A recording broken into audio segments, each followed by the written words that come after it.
I Yeah, touched the screen on some get shit, comfortable. but 'Cause remember, we could do this too.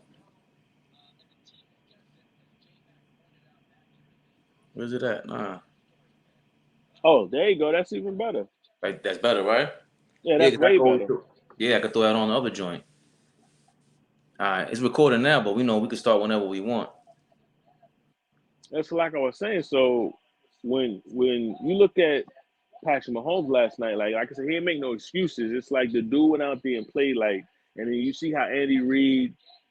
I like their relationship. Like it seemed like it's legit. Like it seemed like all the players love Andy Reid. Like especially Chris Jones. Like and Chris Jones, yo, I was shocked last night. Chris Jones' voice doesn't match how he plays. My man was up there talking mad, just intellectual. He was like, the defense. He was like, why did you think I was able to stop them? He said, think about it. We had a defensive infraction that led to a touchdown. We had the offsides at the goal line. He said that led to a touchdown. He said we went in there and changed some things. Yo, they dominated the Eagles' offensive line as far as Jalen Hurts got a lot of passing yards. Yeah, he had the 70 yards in total, but when you look at the game, they kind of really Control the run. Philly to Philly to me is a 40% pass, 60% run. It was reversed last night. Jalen Hurts threw the ball 38 times.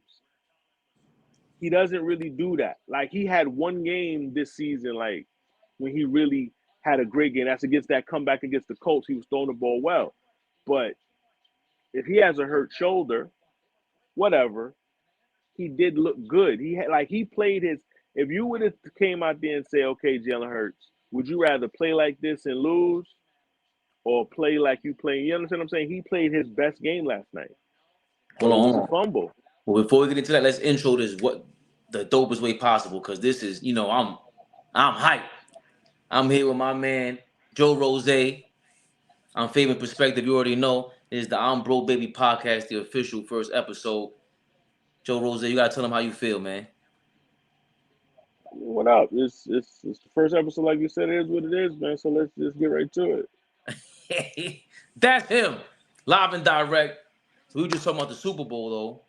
So to me, it goes back to what you said. It was exciting because it came down to like we were talking about the beforehand that one play where Jalen Hurts fumbled the ball. The Chiefs they didn't call. What was it before you said?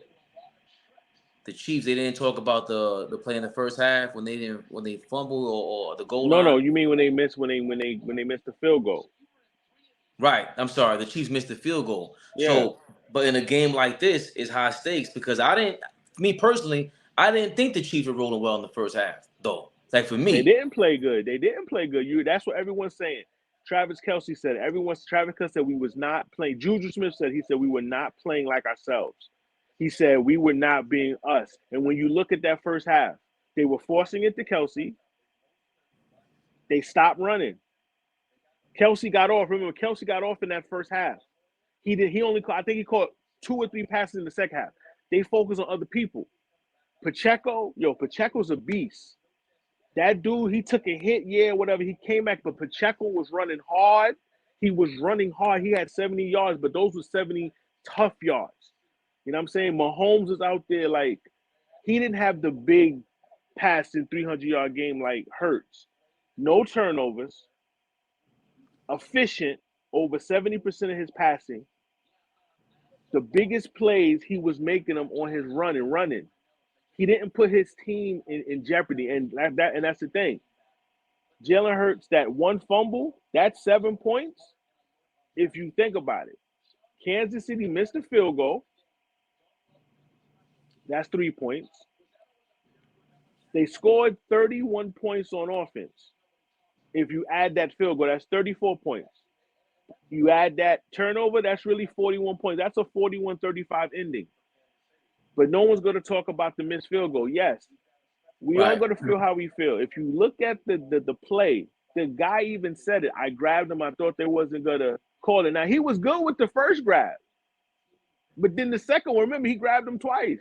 Yeah, yeah. So we talking about the end of the game, the last Yeah. play, the Eagles cornerback. He did hold them. Now, for me personally, when I saw it, because I felt like everybody else did, though. Damn, you can't blow the whistle at the end of a game. Like, don't put it in the ref's hands. But like you said, let's play ball, man. Like, what are we talking about at the end of the day? They marched to that side of the field. Patrick Mahomes did everything he could. He did everything he could for that moment. So he played well. They had the opportunity. But like you said, they didn't score on every possession like the Chiefs did in the second half. And it boiled down to that play. I put it to you like this. I'm a 49ers fan. My 49ers had the best defense in the NFL. Philly had the second best defense, right? So Oh, I that's wasn't crazy. expecting Patrick Mahomes to have a 300. If the Eagles defense is that good with all them sacks, think about it. And that's how you have to look at it. Nobody was respecting Kansas City defense. So Jalen Hurts did technically what he was supposed to do against Kansas City suspect passing defense with the rookie cornerbacks. Everybody was talking about that. But Patrick Mahomes didn't have the big game. He made the big plays with no turnovers. He was efficient. Over 70% of his passes he completed. I think he was like 21 to 27. In the second half, he was 14 to 13 with 2 touchdowns in the second half. So his game numbers wise doesn't look as big as Jalen Hurts because he's going against a better defense. Right. They had no sacks. Another thing no one's mentioning. The Eagles did not sack Patrick Mahomes last night. Which is crazy. Which is crazy. Because the biggest defense against Patrick Mahomes so far is an injury. It, Exactly. it demobilizes a quarterback like that. And listen, I ain't been watching football like that, so we get into even the Tom Brady and whoever comparisons that we want to. But this is why someone like Patrick Mahomes, for me, there's no comparison between this a guy Aaron Rodgers when you're this mobile and you can throw outside the pocket. That's one thing. He throws from the pocket, crazy. So when you Listen, eliminate the mobility from him, what you're supposed to put more pressure on a guy like that. bro, he played and he kept saying it. I got blown out in the Super Bowl by the Tampa Bay Buccaneers. That what he said. He said he remembered playing against Tampa defense and how he looked. He didn't that defense. He was out there looking crazy. That's how good Tampa's defense was that season. They lost in the Super Bowl. Remember when he was down 3 offensive linemen? He 3? had, yes, you forget in I that thought it Super. was 2. No, in the Tampa Bay Buccaneers, I think it was 3. I might be wrong, but I remember hearing 3. Dog, even Now, if you lose 1. listen, and that motivated him because he said, "I remember playing and looking like that." So he adjusted his play. The defense is that good. I'm not in his mind. I'm not going to get 300 yards. I have to play to win the game, and he played and took what was available. Travis Kelce can't be covered. They throwing screen pass to the other tight end. The reason why on that other play that I think was the first touchdown with Watson, or everybody went to Travis Kelce. They forgot and then they flipped the play because homie on the NFL Network was like, "Yo, it was like playing Madden." All they did was audible the play, and then he threw it to the other guy the same joint. I'm like, "Yo, that's crazy." People wasn't like that's what I'm saying. When people watch football, I watch football because I play Madden, so I may watch it different. Yeah, I want to be entertained. I'm not an Eagles fan. I'm not a Kansas Chiefs fan. But I like Mahomes. I've been rocking with Mahomes. I've been liking Travis Kelce since Alex Smith was over there. Like, I don't just jump on bandwagons and players. I've been following Mahomes. He's the best quarterback in the NFL. He doesn't complain. He goes out there and plays. He's humble.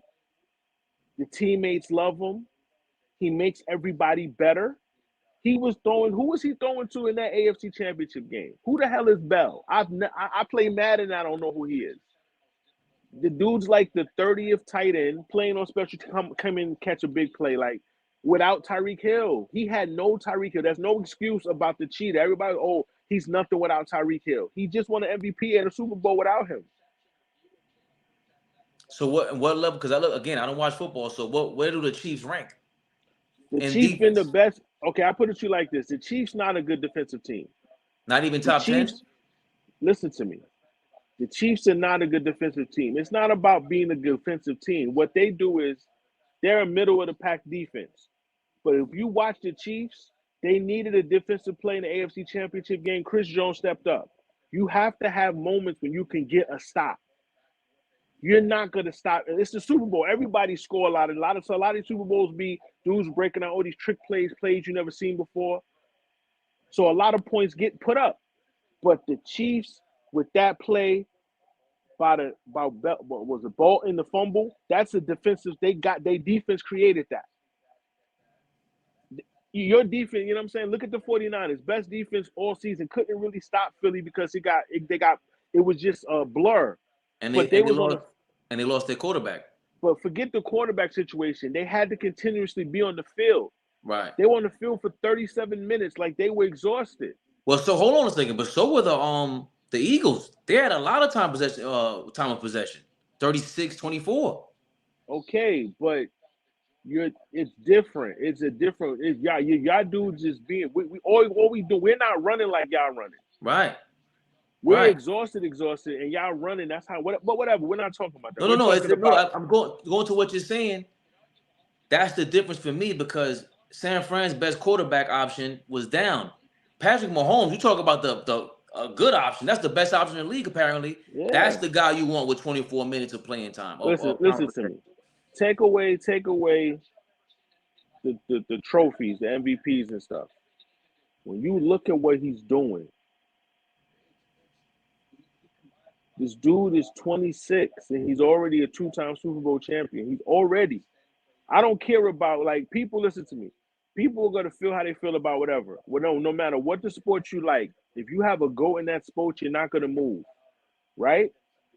If you have a GOAT, you're not going to move if there's someone else greater, right? Everybody loves Tom Brady. He's the GOAT, okay. I'm not saying Patrick Mahomes is the GOAT. What I'm saying is he's the best quarterback I've seen as far as talent that has put it together, but he's doing it better as far as talent. Aaron Rodgers, to me, because Dan Marino's my favorite quarterback, it was as far as talent, but Aaron Rodgers, I love him. Anybody that knows me know I love Aaron Rodgers.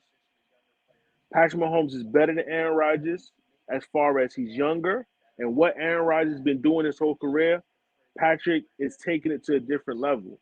And he's already doubled up on the Super Bowl, so he's automatically better than Rodgers. So, because I wanted to get into, because this is Mahomes' first 4 or 5 years in the league, whatever it is. This is his fifth. This is his fifth. I think this is his 6th season. I don't know if anybody's had a first 6 years like this. Let's get that out the way. That's what I'm saying. They're comparing him to Tom Brady. Remember, Tom Brady wasn't good. No, we're not talking about that. We're not talking about the talent. Remember, we're not talking about talent. That's why Tom Brady was drafted where he was drafted, because he worked hard to get where he was. Great worker. But when you look back at that draft, when Tom Brady was at Michigan, nobody was jacking him like that. Nobody was jacking. That's why to be the greatest is the journey that he took. But whatever. Patrick Mahomes, think about this. Alex Smith was on that same Kansas City Chiefs teams with Travis Kelce and the Cheetah. Back then, the Cheetah was the turn and punch. People forget this. This is how you know I'm not just a dude that's a bandwagon job. I love football, but I'm not a Chiefs fan. I'm just being honest with what it was. Alex Smith had that same team. Just like when Alex Smith was on the 49ers. He didn't take us to the Super Bowl. Kaepernick did. Alex Smith is a great player. Love Alex Smith. As a person, what he went through, love him. Solid player, but he didn't take us to the Super Bowl. These are just facts. Patrick Mahomes, his first year as a starter, 50 touchdowns, MVP. They lose in the AFC Championship game because Chris Jones went offside when Tom Brady threw that interception. It goes in overtime, they lose. His first season as a starter, 50 touchdowns, MVP. That's ridiculous. Second season, they go back to the Super Bowl, I believe. No. To the Super Bowl. That's when they lost. No, they didn't go to the Super Bowl that season. I think they lost again. Did they lose the next year to Tampa? I'll look it up. Yeah, I think that's when they lost their Super Bowl to Tampa. Yeah. So he's 1-1. He's been to 3 Super Bowls in 6 years. He's 2-1. Yeah, that's bottom line. Yeah, he's right now, he's the great. To me, he's the best quarterback in the league. I put Joe Burrow second. You got Joe Burrow number 2. I was going to ask you. I got Joe Burrow number 2. I've been rocking with Joe Burrow. I was a believer with what he did in that championship game at LSU. Because I'm not going to sit here. I didn't see him like that. I wasn't watching him that season. So when I've actually picked against LSU. I forgot who they was playing. I was like, LSU gonna lose. He went out there. I was like, nah, this dude is different. So I got Balled him out. second. I'll say I'll have Josh Allen third, but Josh Allen turned the ball over too much. He's too many turnovers. Great talent, arm to physical, but he turns the ball. He put his team in too many bad situations. Right? At the fourth quarterback, I'll put. And that being said, you still got a number 3. Yes, he's a top 5 quarterback, but he just turns the ball over too much. Right. No, number 4, I mean, I guess I'll say, who am I missing? Jalen Hurts. After watching this season, see, and it's different for me. Like, this was Jalen Hurts' best season. He had a great season, but he has to do it again. I don't start calling people great, nice, whatever. You got to do it consistently. Like you got to do it consistently. Like Josh Allen started off shaky, up and down, but these last 3-4 years, he's been doing it consistently. AFC, making the playoffs, whatever. Jalen Hurts, first playoffs, they got destroyed by Tampa. This they lost in the Super Bowl, so he's 1-1. As far as he's 2-1, but he has to continuously do it. Like, why do we like Ray Lewis? He continuously did it. Right. Like I'm not comparing careers. I'm talking about people are great, and I don't call someone nice. If you had a great season, okay, that's one season. You was an all-star one time. You've been in the league 6 years. Like, you got to continuously put in the work. Not saying that he's not, but after watching him this season, you have to put him up there. And also, he filled in for somebody, Tua in college. Well, they flip-flop. He was a starter. Then he got pulled because I don't remember what happened, but they played on the same team. That's why he transferred. Oh, okay. Yeah. Okay. So but did he do his thing? Did he do his thing in college? That's the thing. College and NFL is not the same thing. That's the thing. He was a great college player. He had yes, but sometimes it doesn't always connect. You have great college players that turned out to be bad football players. They have one type of way to play. They can't switch it up. So that's what I'm trying to say. Like, look at Jalen Hurts. He only had 22 passing touchdowns. 22 passing. The other, I think he had 15 or 10 with rushing. That's great, but you only had 22 passing touchdowns. In this NFL, dude just averaging 35 touchdowns. You can't continuously win like that. Like, look at i.e. Lamar Jackson. Lamar Jackson won MVP throwing 37 touchdowns. But the way they play, you can't win a Super Bowl when you play like that. Those teams that play like that, a lot of run their head, that's a lot of banging. Even the 49ers play like that to a certain extent. But being that we have a great tight end that can catch or whatever, we can throw the pass in it. But those physical teams, you have to have a quarterback that can pass the ball consistently enough that the defense isn't just focusing on his legs. Right. You gotta be able to, again, and Patrick Mahomes is the anomaly. Because I'm not watching football like you. So someone who's a threat on all levels like that, it's a headache of a game plan. You got to be perfect at all times. No, because this is why Patrick Mahomes, guys like Patrick Mahomes and Aaron Rodgers and even Justin Herbert and these guys, Joe Burrow also, they're so good at passing, you forget how fast they are. Patrick Mahomes ain't out there running fast. So when he runs, it's shocking. Like, yo, this dude is actually kind of fast, so we can't catch him because he looks awkwardly fast. He's not running like Lamar or Michael Vick or cutting out there. He looks, and the defense is shocked. Like, when I play Madden sometimes, like, you ever play and you're looking at a play, like, how is this play happening? And you get caught watching, which you're supposed to be stopping him. That's how, because he's so good at passing, you forget he can run the ball, though. So let's see. You have Mahomes, Burrow. I'll put Jalen Hurts. I'm sorry.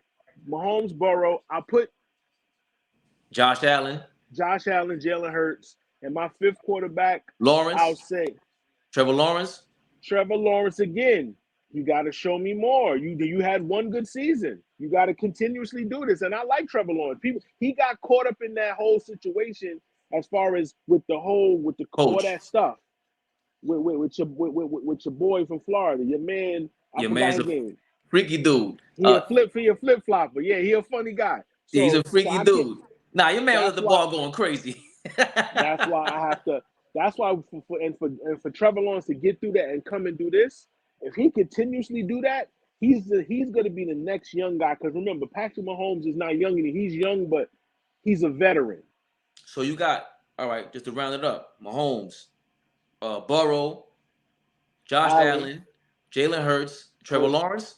No, I know. Number 5, I'll put as far as talent, I'll put Justin Herbert from the Chargers. Chargers. So Herbert. Yeah, I like him. Herbert. I'm sorry, Herbert.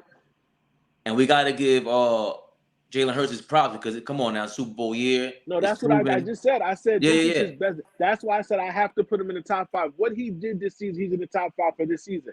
But remember, this changes every year. This change, like, let's be honest. LeBron didn't always win MVP, but we knew that LeBron was the best player. Michael Jordan didn't always win MVP. Karl Malone, we always feel that Karl Malone stole those 2 MVPs, but I thought, yeah, Jordan deserved those, and Barkley might have got. I think Barkley might have deserved his. No, real Barkley, quick with this one. Barkley deserved his. Barkley, because that was first amazing. year, right, and he turned them to the finals. Yeah, he said, "Give me a team," and he proved, yeah, he cashed that check. Here's one question I got for you, and because we've been watching football our whole lives, I stopped watching recently. But when I'm watching Andy Reid, that's not the Andy Reid that I knew growing up. This guy, so I can bring it in. Maybe it was I didn't believe in McNabb like that because I always felt he was a little soft, and there was But at the same time, we always did feel like you have to know your personnel, Andy Reid, and he always used to make a bunch of bonehead 4th and 1 plays. Is it a lot? Because I always say, listen, I love Belichick. Yeah, he's one of the best ever. But there is no Bill Walsh without Joe Montana. There is no Belichick without Brady. Is it Mahomes and Reid, the tale of we got a great quarterback and we got the great coach? I'm gonna tell you the truth.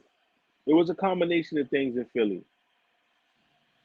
Andy Reid was considered a great coach, but everybody's career is not going to go how it's supposed to go. Andy Reid in Philly proved he can get to a Super Bowl. He won like 4. Did they win like 4 straight? Yes, they went to 4 NFC straight NFC championships. Listen, I respect this guy. Respect you. You got to respect him. But we didn't like Donovan McNabb at all. Like think about it. Like, I'm not gonna say it wasn't all T.O.'s fault. It wasn't all McNabb's fault. You had T.O. Think about this. McNabb could have get it done. Like they said, he was throwing up in the huddle. Whatever the situation is, switch side. Andy Reid goes to Kansas City. 10 years with Alex Smith. Again, he had Alex Smith. Went to AFC Championship games and type whatever. It was Alex Smith.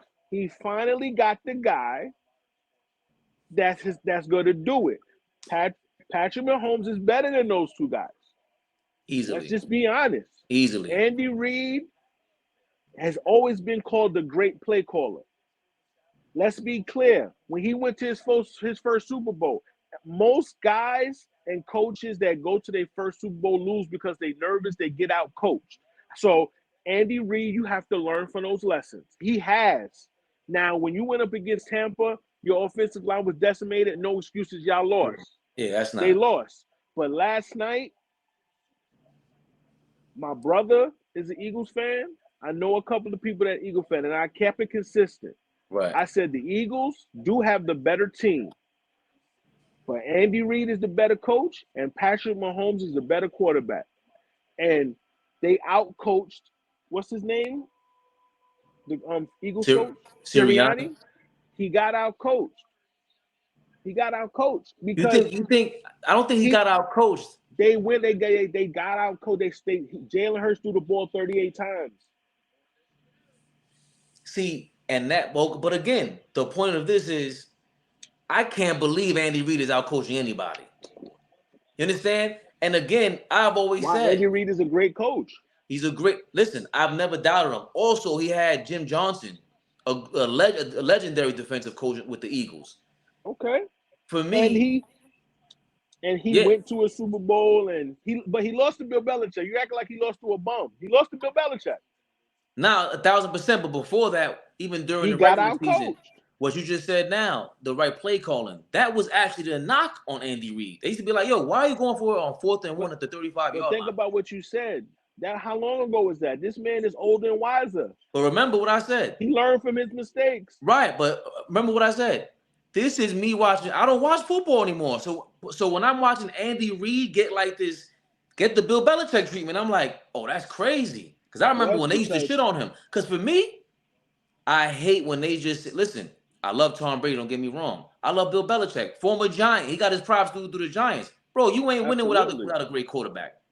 You don't get dynasties without a great quarterback. You of course you need the head coach, but one comes with the other.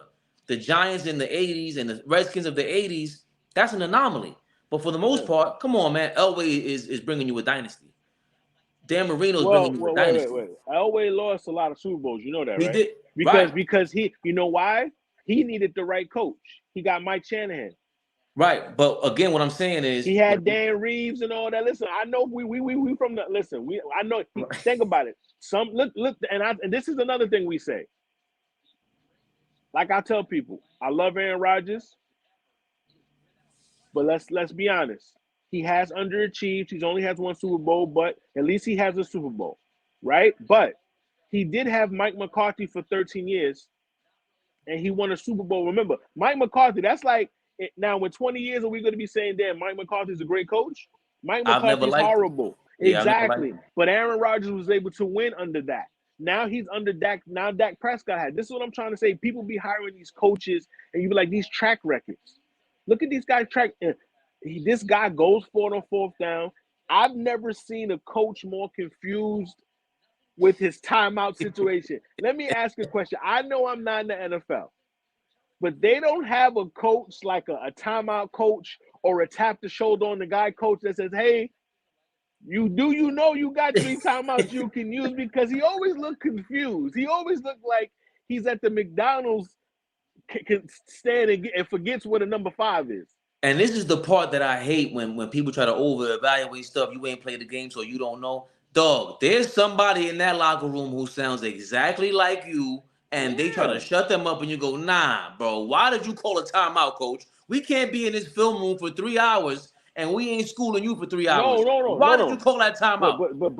But then at the same time, that's what I'm saying. Then at the same time, it's like you're caught up in the game. But I'm just saying, like they do have someone. They have someone that comes and drives for someone that's drunk, right? You can call an A Uber. designated, There's not a like I said. There's not a a designated designated. shoulder tapper.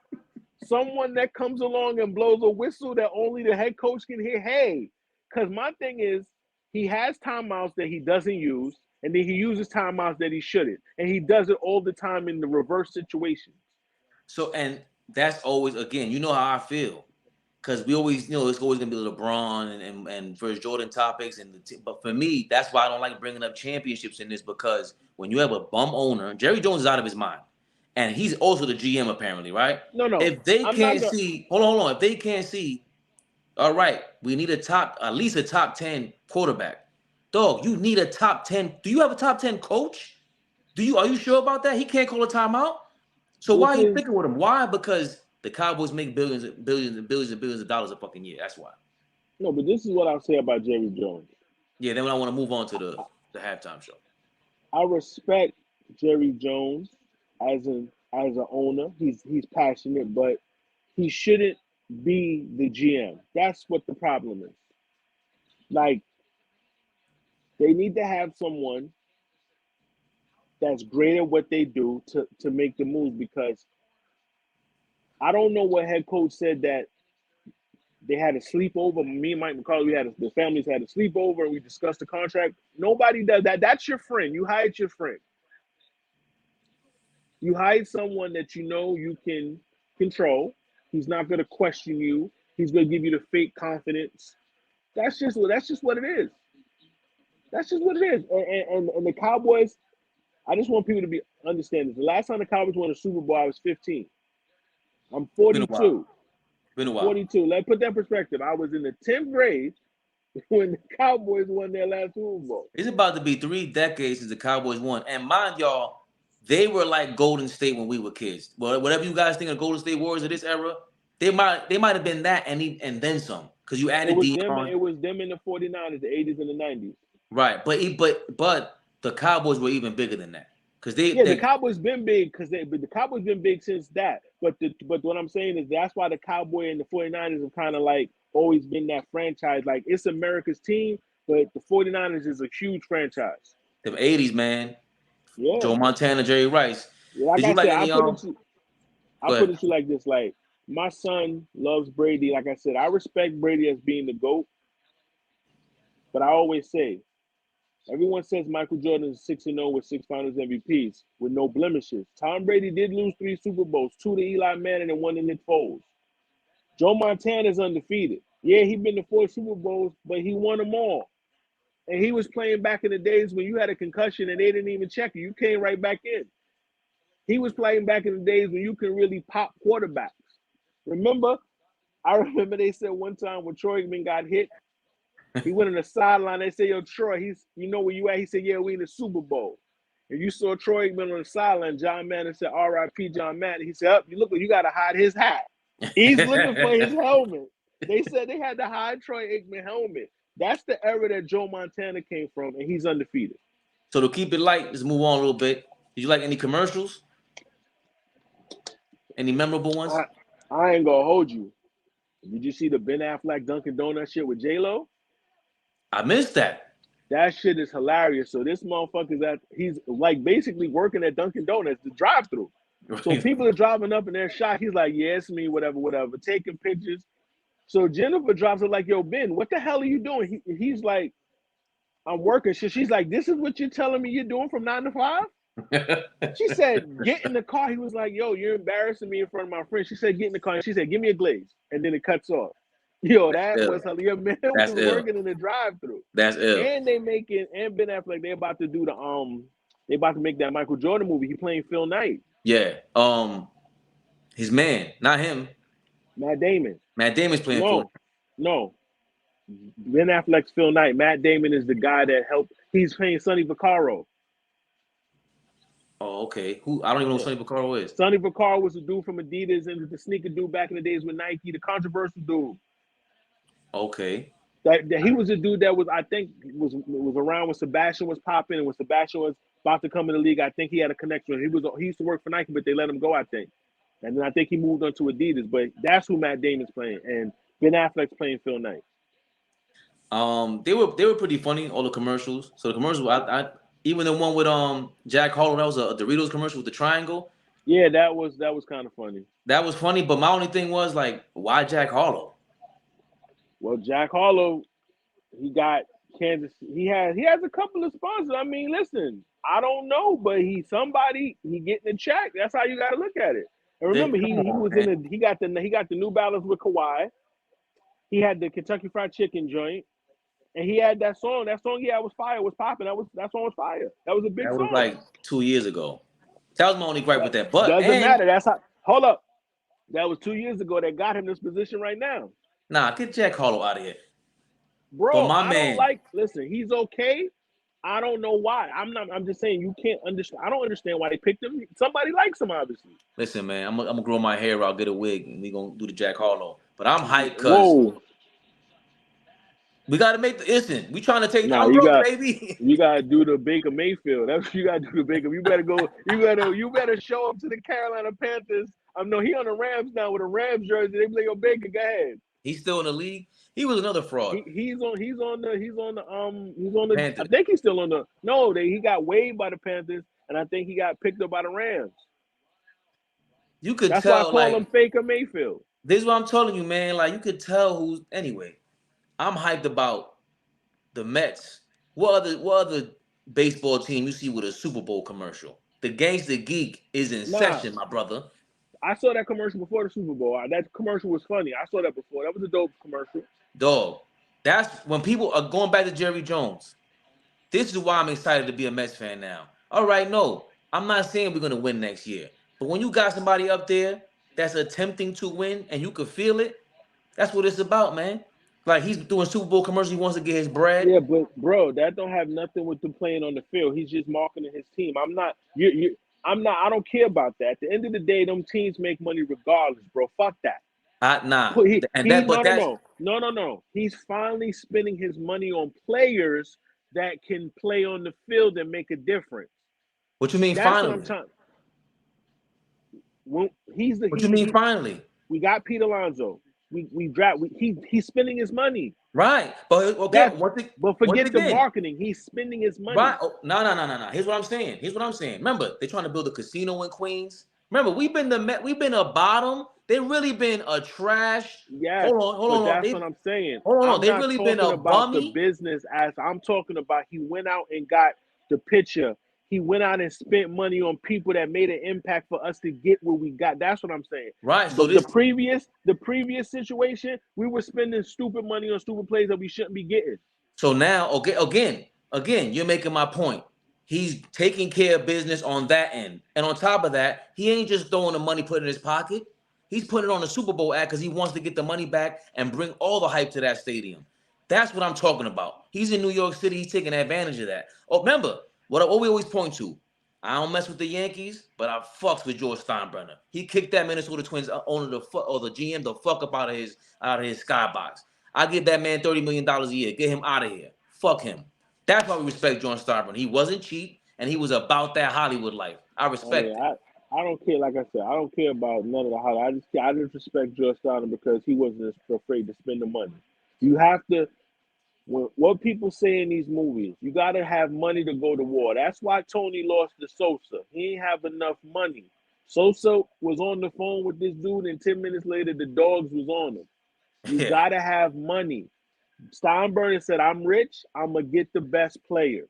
And I'm look, going to make sure I get, and that's what it takes to win. right, not just win, but to excite us. Bro, this is entertainment. It's Yes. entertainment. So The, he's doing everything he can to entertain us, bro. I respect that. Remember, yeah. he's a lifelong Mets fan just like us. He knows what we're going through. To me, that's how I think I would be if I was him. Because remember, they really hating on him. And he's like, when they just recently asked him, yo, how do you feel about the rules or whatever people bitching about you with how you spending? He's like, bro, maybe they should start spending money. I don't know. Come on, man. I fucks with the gangster geek, baby. I fucks with him. Listen, at the end of the day, it's business. Good business. You just want to make sure that the business aspect has the player. Like I said, what basically what you're saying is you just feel like finally the Mets are being marketed properly. You feel like they were now you like you okay, they're being marketed and we got it's finally even. We got good players that can make a difference, and we got the marketing aspect also. And it just seems like he cares. Like with Jerry Jones. You Like just said with it. What are you with my man, doing? like you feel how like my man Mark Cuban kids like that. Mark Cuban, all right, for a long time, before we go to the NBA, because we about to go, you know what? I don't know if we want to skip the Rihanna performance because I ain't even like it I like that. don't, bro. I don't watch. Listen, I don't really watch those. I don't care about. Let's be honest. Like the last halftime, I remember that I You ain't like Snoop and watched Dre shit? was Michael Jordan. I mean, not Michael Jordan. Michael Jackson. I was like 13. That Snoop and Jay, like, come on, like it was okay, but I don't care. But that was at West Coast. I don't really care. It was dope. Like I'm not gonna say it like that, but 50 hanging upside down, 50 pounds heavier. Like, come on, man. Like, you know what I mean? It was okay. I don't care about the halftime. I care about the commercials in the game more so, unless it's somebody I like. Like, if it's somebody I rock, that's different. But sometimes you just sit there, whatever. Even people that watch it to me was like, it was okay. It wasn't. I mean, she's pregnant, so. But you mentioned Mark Cuban. Yeah, I'm just Shout out to saying, as far as Rihanna. Oh, people, hold on. Shout out to ASAP Rocky. Oh, shout out to ASAP Rocky. He's making sure he's living for life. listen, that's his girl. He's supporting his girl as any man should, and vice versa. You should, that just like if he was up there, she should be going hard for her man too. Salute to Harlem. And you just respect anybody. You respect any couple that hold each other down. That's the problem. Like sometimes in this fast paced, I guess, industry, even actor industry, they be on them 2 week relationships. You such and such is dating, they love each other, and then 2 weeks later she was someone different. When you rocking with somebody for years and y'all holding each other down, ups and downs happen. Not every relationship works, but Yeah. at least it's something real. You know what I'm saying?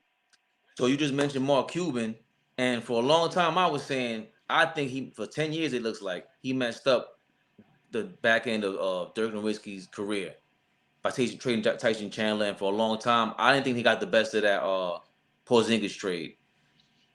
These guys, well, I thought they made a mistake letting Brunson go, but they made the trade. Kyrie Irving, you a big time Mavs fan. They traded Kyrie Irving to the Mavs.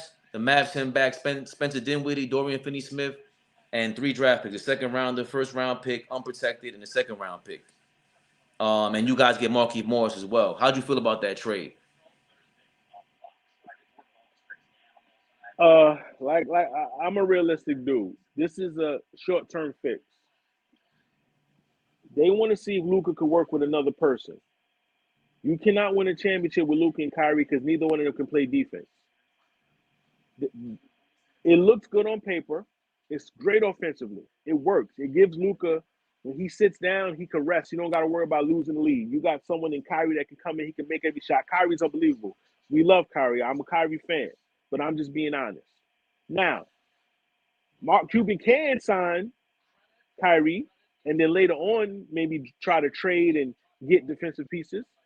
And we can see how the Luka and Kyrie thing looks for the next 4 years because Luka is younger, Kyrie's older, right? Or if you can see, okay, last year they made the Western Conference Finals without Kyrie. Can we make at least the second round and lose whatever? You know what I'm saying? It just depends. I know this is not a long-term thing, but I do respect that we did got my man Morris. We got a Morris. When you got a Morris on your team, you got a chance because no one's touching Luka when they know a Morris is lurking. I don't know if it's Marcus or which Morris is it? Markieff. Marquis, listen, when Markieff you the got a Keith. Morris on you, ain't nobody touched LeBron when he was on the Lakers. Ain't Keith nobody, Markieff. ain't nobody touched LeBron when he was on the Lakers, right?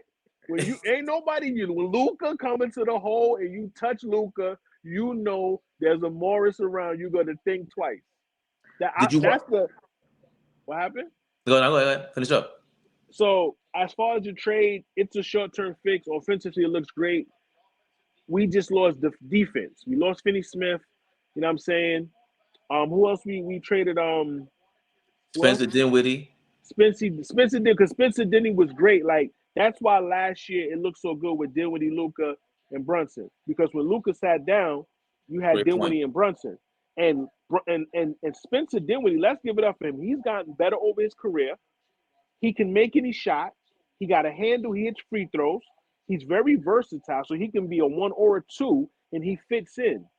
You understand what I'm saying? The thing about trading Brunson is, trading Brunson, you give him the money, but he's still small regardless. Yes, he plays bigger than his size. He's a solid player. He deserved getting that bag from the Knicks.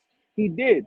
But Dallas kind of messed up with however they signed him previously. They said it was some type of stipulation that that's why he was able to get out and they couldn't sign him for a certain amount of money because they did his contract funny a few years ago. So it was kind of their mistake. But at the end of the day, we saw that Luka can get you to the Western Conference Finals. Luka's only, 23, 24? Luka can't be stopped.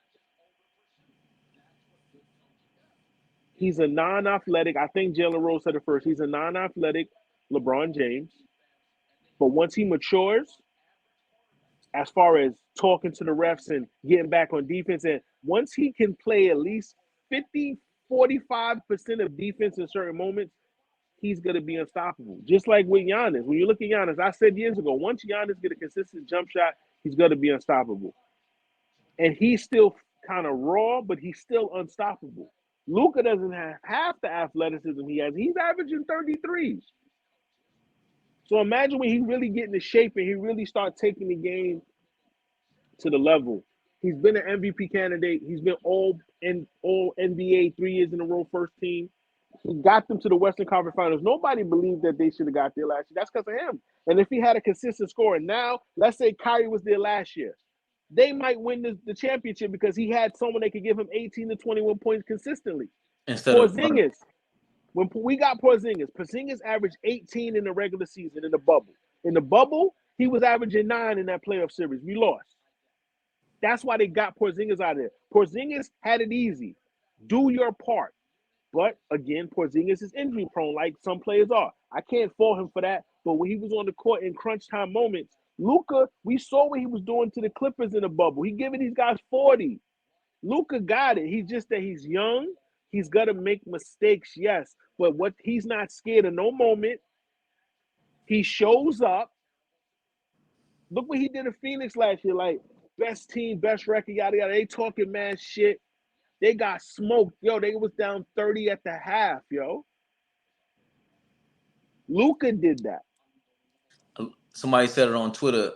Luka looks like he got a brick in the stash. That's his kind of swag he got. Nah, He's just that's Dawn. That's Luka the Dawn. That's the Dawn right there. Right. So we rarely don't see Europeans with that kind of swagger. This kid is comfortable in his own skin. So his flaws are his flaws. But yeah, he's only 23. He's not let's be honest, he's basketball wise, life wise. This guy is not mature. Think about it. When I was 23, I wasn't mature like I thought I was. He's not once he becoming, but let's be clear, he got Dirk and Jason Kidd around him. He got great people around him. You got Dirk, you can relate to Dirk. Y'all both from Europe. You understand. Then you got Jason Kidd, who arguably, I always tell you this. Magic Johnson's my favorite point guard ever. But if there was no Magic Johnson, and I'm not talking about championships, I'm talking about playing the game of basketball. If there was no Irving Magic Johnson, Jason Kidd's the best passer of the ball I've ever seen. Jason Kidd is probably the second best point guard ever, unless people count Steph Curry. I have Magic, and then and my favorite is Magic, Jason Kidd, and I got Gary Payton third. Those are my favorite point guards. You want to count? And I'm sorry. Isaiah Thomas. And I gotta throw Z. I'm sorry. I gotta throw. Nah, my bad. Zeke is the second best point guard. Zeke was I gotta chill out. A problem. Yeah. But again, you hit something on the nose. For Luka to be this maturity is a reflection on your emotional intelligence, your emotional integrity. That's where we go question Kyrie at. Can Jason Kidd and Mark Cuban, because all we can do is predict now and just be curious about it. We don't know. But what do you think? Do you think these guys because Jason Kidd seems to be a fair-minded guy. Mark Cuban is probably the most fair-minded or wacko kind of owner that we have in the NBA. If you can't make it with them, what do you think? This is built for him? No, it's not about making it for him. Let's be honest. Kyrie Irving was supposed to go to the Lakers. The owner of the Nets is like, fuck that. You get there how you get there on your own. I'm not going to send you directly to them. You agree with that? I do. I love it. I agree with it because it's business. But the owner, in a way, you would have got Westbrook. That money's gone, and you get these 2 first-round draft picks. They're saying what he didn't. For Kyrie, he should have got more. So they're kind of saying what he did, and they respect it. But if he did the Laker trade, he would have got more. That's here, no there. I think Mark Cuban, Jason Kidd, and Kyrie know this is just a layover till I get to the Lakers. So it's going to work as far as I don't think it's going to be any issues, but I don't think the Dallas Mavericks are going to the championship. Because defensively, we don't. Finney Smith was 6'7". He was long, played defense. You put him in there with Tim Hardaway Jr., who's 6'5". Like, we missing a lot of length. He can hit threes. He could spread the court. He's tall. Like, Luka's 6'7", but Kyrie's 6'3". But Kyrie and Luka don't play D like that. Let's just be honest. I'm just being honest. So that being said, because of the short term for Kyrie, it's almost like he got a gun against his head anyway. You got to go play number one. No, he don't have a gun against. The guy's averaging 27 points in the All-Star game. He's doing what he's supposed to be doing. No, what I mean by that is Kyrie, you can't bug out. You can't just dip off right now because you got to get a new contract. Bro, all that stuff Kyrie was doing was for him to get out of Brooklyn. Look at what James Harden said. I got criticized for what I did, but look at what happened in the hindsight. Y'all call me a quitter. Maybe there was something going on that we know. Whatever the reasons, Kyrie did what was best for him, and Brooklyn did what was best for them. That's what I'm talking about. And right now, Kyrie, like I said, Mark Cuban, Jason Kidd and Kyrie, they know, listen, this is just a layover, no hard feelings, this is business, bro. I'm gonna come here and play the hardest I can. We see how it falls, where the chips fall in play, but I'm bouncing to go to LA with LeBron. We know that's gonna happen. This was supposed to happen over the summer, just like KD said he wanted to go to Phoenix over the summer, and now he's on Phoenix. Bro, these dudes do what they gotta do. This is business. The NBA, listen, those teams make money. Yeah, they giving KD 30, 50 million or whatever all these players money. They make billions. Yeah. But I like what you said because you just said what's best for Kyrie. What's best for Kyrie right now is to show up and play, dog. You have no choice about that. And I guess maybe to frame the question a different way for you, even though what gives them the better chance for a chip, even though if it's a shot in the dark, the old team or the one with Kyrie? Luka needs someone, like I said, that consistently. I'm sorry. For this year, what gives them the better? For this year, right now, yeah, what gave them the better chance to win this year? That we don't. If they would have traded for like, no, I'm saying if forget who they could have traded for. If you're Mark Cuban, you sitting there, you saying for this year alone, we could get Kyrie Irving and we could possibly go for the championship. We went to the Western Conference Finals last year. Who gives us the better shot at the finals this year? A crapshoot, because we know somebody got to get injured, whatever the case may be. But I think Kyrie gives them a better chance for the chip. What I'm saying is, you have to look at what I'm talking about. I'm not talking about regular season. When the playoffs start, the game is different. It slows down. It's a different game. You're gonna have to get defensive stops. We lost a guy that was one of those guys for us. He got those crucial stops against Devin Booker. He got those crucial stops against Chris Paul. Tim Hardaway Jr. was hurt last year, and Tim Hardaway Jr. is still coming off an injury. He was also a guy that played, but he's not back to his old self because he had Finney to help. Like I said, we can probably still get to the Western Conference because let's be honest, it's open in the West because I don't believe in Denver. It looks good. These teams look real good in the regular. We've seen this how many times? Denver looks so good. Memphis talking all that shit. Now here comes KD and Phoenix. You still good in the West, Ja? Like, it's so open. The Lakers are in 13th, but they're 3 wins out of being in 5th. Like, it's so jumbled. You understand what I'm saying? So, yeah, as far as that aspect, we can absolutely get to the Western Conference Final because it's all about matchups. Right. It's all offense. That's what I'm saying. It's all about matchup, yes, but that's sometimes also you need defense. Like I said, like I was saying about the Chiefs earlier, it's not about having a great defense. Can you get those timely stops? Opportunistic. When you need one, and you have to take advantage of it. So talent-wise on paper, we could absolutely get to the Western Conference Finals with Kyrie, yes. Because he's better than Brunson, yes. I'm talking about, I know when the series start and certain things based on matchups, possibly we could probably upset Denver if we played them in the first round. It's possible because you got Luka and Kyrie. I agree because I was looking at the some team stats on the weekend, and the top 10 defensive teams in the league. It's only 2 out west. One is the Pelicans, if I'm not mistaken, and the other is Memphis. But Memphis, Adams went down. I don't believe in them. Adams means a lot more to them than they ever. And the Pelicans are trash. The Pelicans are horrible. They're like 1-11 in their last 12 games. And Zion is hurt. And again, everybody talking that Zion stuff. If Zion is they should have gave Anthony Davis that spot. If that's the case, Anthony Davis played more games than Zion and was killing. I thought he was starting. Nah, Anthony Davis didn't. I don't know. I don't think Anthony Davis is going. That's why I say Anthony Davis got snubbed because they were saying when Anthony Davis missed games and so did. But remember, this was a fan vote. But Zion can't even play in the All-Star game. That's what I'm saying. Oh, it was Joker, LeBron, and Zion. Okay. Yeah. Now he can't play. So remember, they picked my man from Minnesota.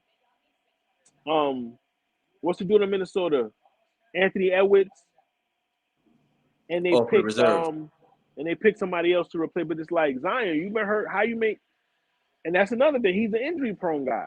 Yeah, I like the Pelicans healthy. Nobody says this, but if you get to watch the Pelicans healthy, Ingram and Zion, I can't believe how well they mesh together. I thought they wouldn't be able to play together. I believe they're the top two, the best duo in the league when they're healthy. The problem is like the Nets 2 years ago. They don't ever play No, together. That's no. me. The Pelicans with those guys are not doing anything because Brandon Brandon. Ingram plays no defense. He don't play no defense. That Yeah, team's not. Last year they snuck up on people. They made the playoffs. They don't play no defense. There's it looks so good throwing dunks, throwing the alley oop and all that. You got C.J. McCollum, yes, but they're not winning no championship. They're one of those teams that look good in the regular season. They're for not me, winning with that. And then you add the fact in Zion is always hurt. right. But for me, and Ingram was hurt. So for me, that's the problem with them. The same thing with the Clippers. And even the Clippers haven't really hit that. We talked about it with Dom Dropper, tried the Dom Dropper. They haven't hit that because they're injured or whatever it is. So the West, if nobody's playing defense, because they really ain't playing defense, but out in the East, we're playing defense. The Bro, the Bucks, East, it's been like that. Since me watching basketball, the Eastern Conference has always been the more physical defensive conference, and the Western Conference was running and gunning, playing them 130, 140 joints. That's the era I come from, and it's still kind of like that right. in certain aspects. The West Coast Because offense has always been the up and down yes, transition game. But now The Golden State Warriors and the Celtics were the top two teams last year in yeah, defensively but that's and what a I'm bunch of by saying. a bunch of metrics. You're So you're gonna have no, you're gonna have good Western Conference defensive teams, but I'm talking about the overall. You might have 4 out of 16, but in the East Coast you had maybe 10 to 13 defensive teams. that's what I'm trying to say. Last year there were like 4 or 5 Western teams in the top 10 defensive teams. Yeah, This year you only have two, and those two, one of them, the Pelicans, might not make it. So again, that's why I'm giving the Mavericks a puncher's chance. Because like you saying, I wouldn't be shocked if they beat the top team, the Nuggets. But did you get no. to catch the game on Saturday with Hold on, the go ahead? hold on a second. We have Luca, so I'm not worried about. Like I said, I'm That not worried. We have Luca, you always got a chance.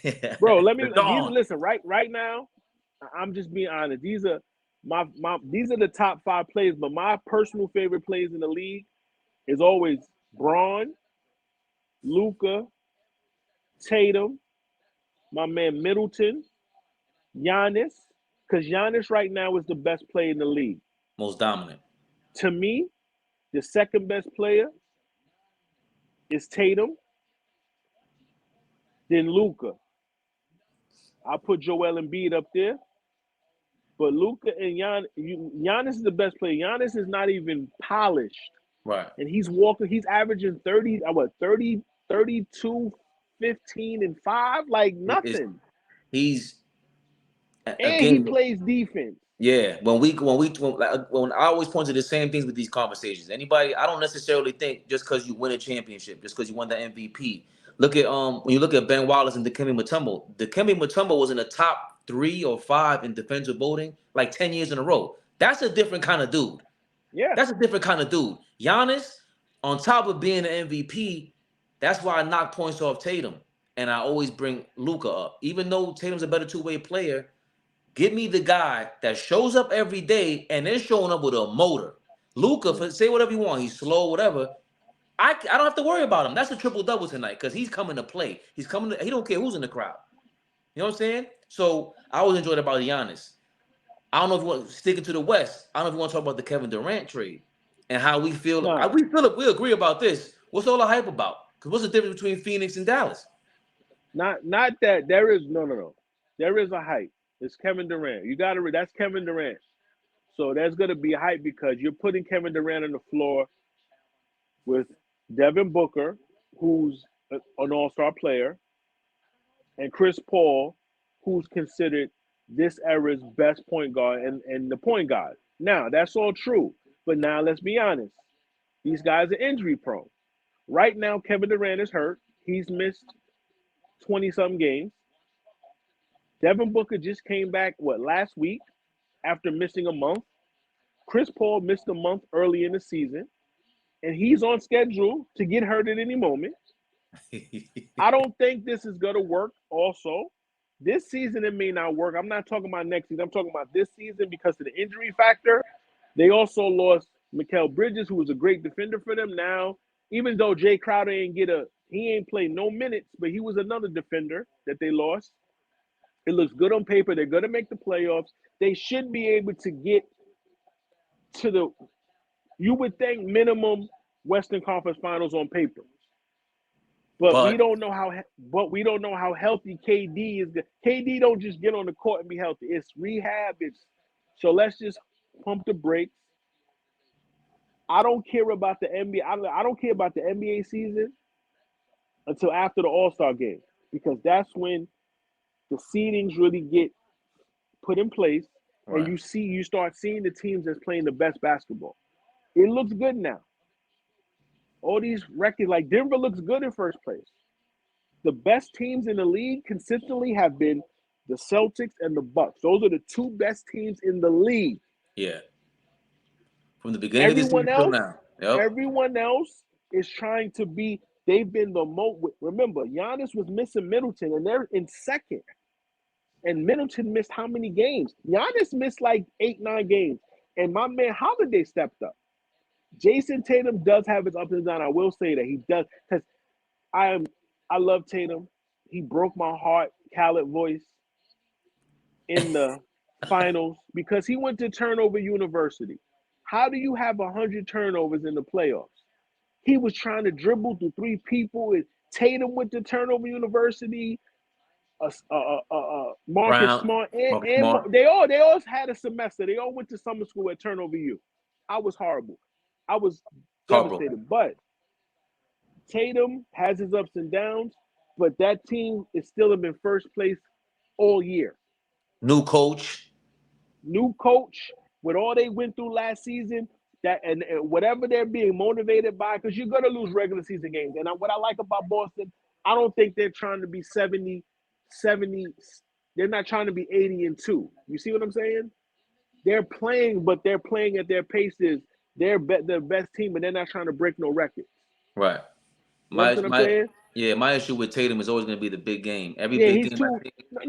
I can't say that, because he has shown up in big games. It's just that we saw maybe 3 or 4 straight bad games in the finals. Like it wasn't like you had a good game. It was like 3-4 straight bad. Like, damn, if you just play better, y'all win. And again, that's not to say he won't get over this. We've seen it with LeBron. LeBron, I think, is the example of super talented dude who, for whatever reason, emotionally, first half of their career, they ain't figure it out. But once they hit their prime, once they learn something, that's all Tatum needs to figure out. Let me ask you this question. You just said something that everybody keeps saying. Yeah. When did you figure out you wasn't nervous or you wasn't a certain type of way? Everybody's time is different, because everyone keeps saying, oh, on the first half of his career, he couldn't figure it out. The guy was 23, 24. He was still young.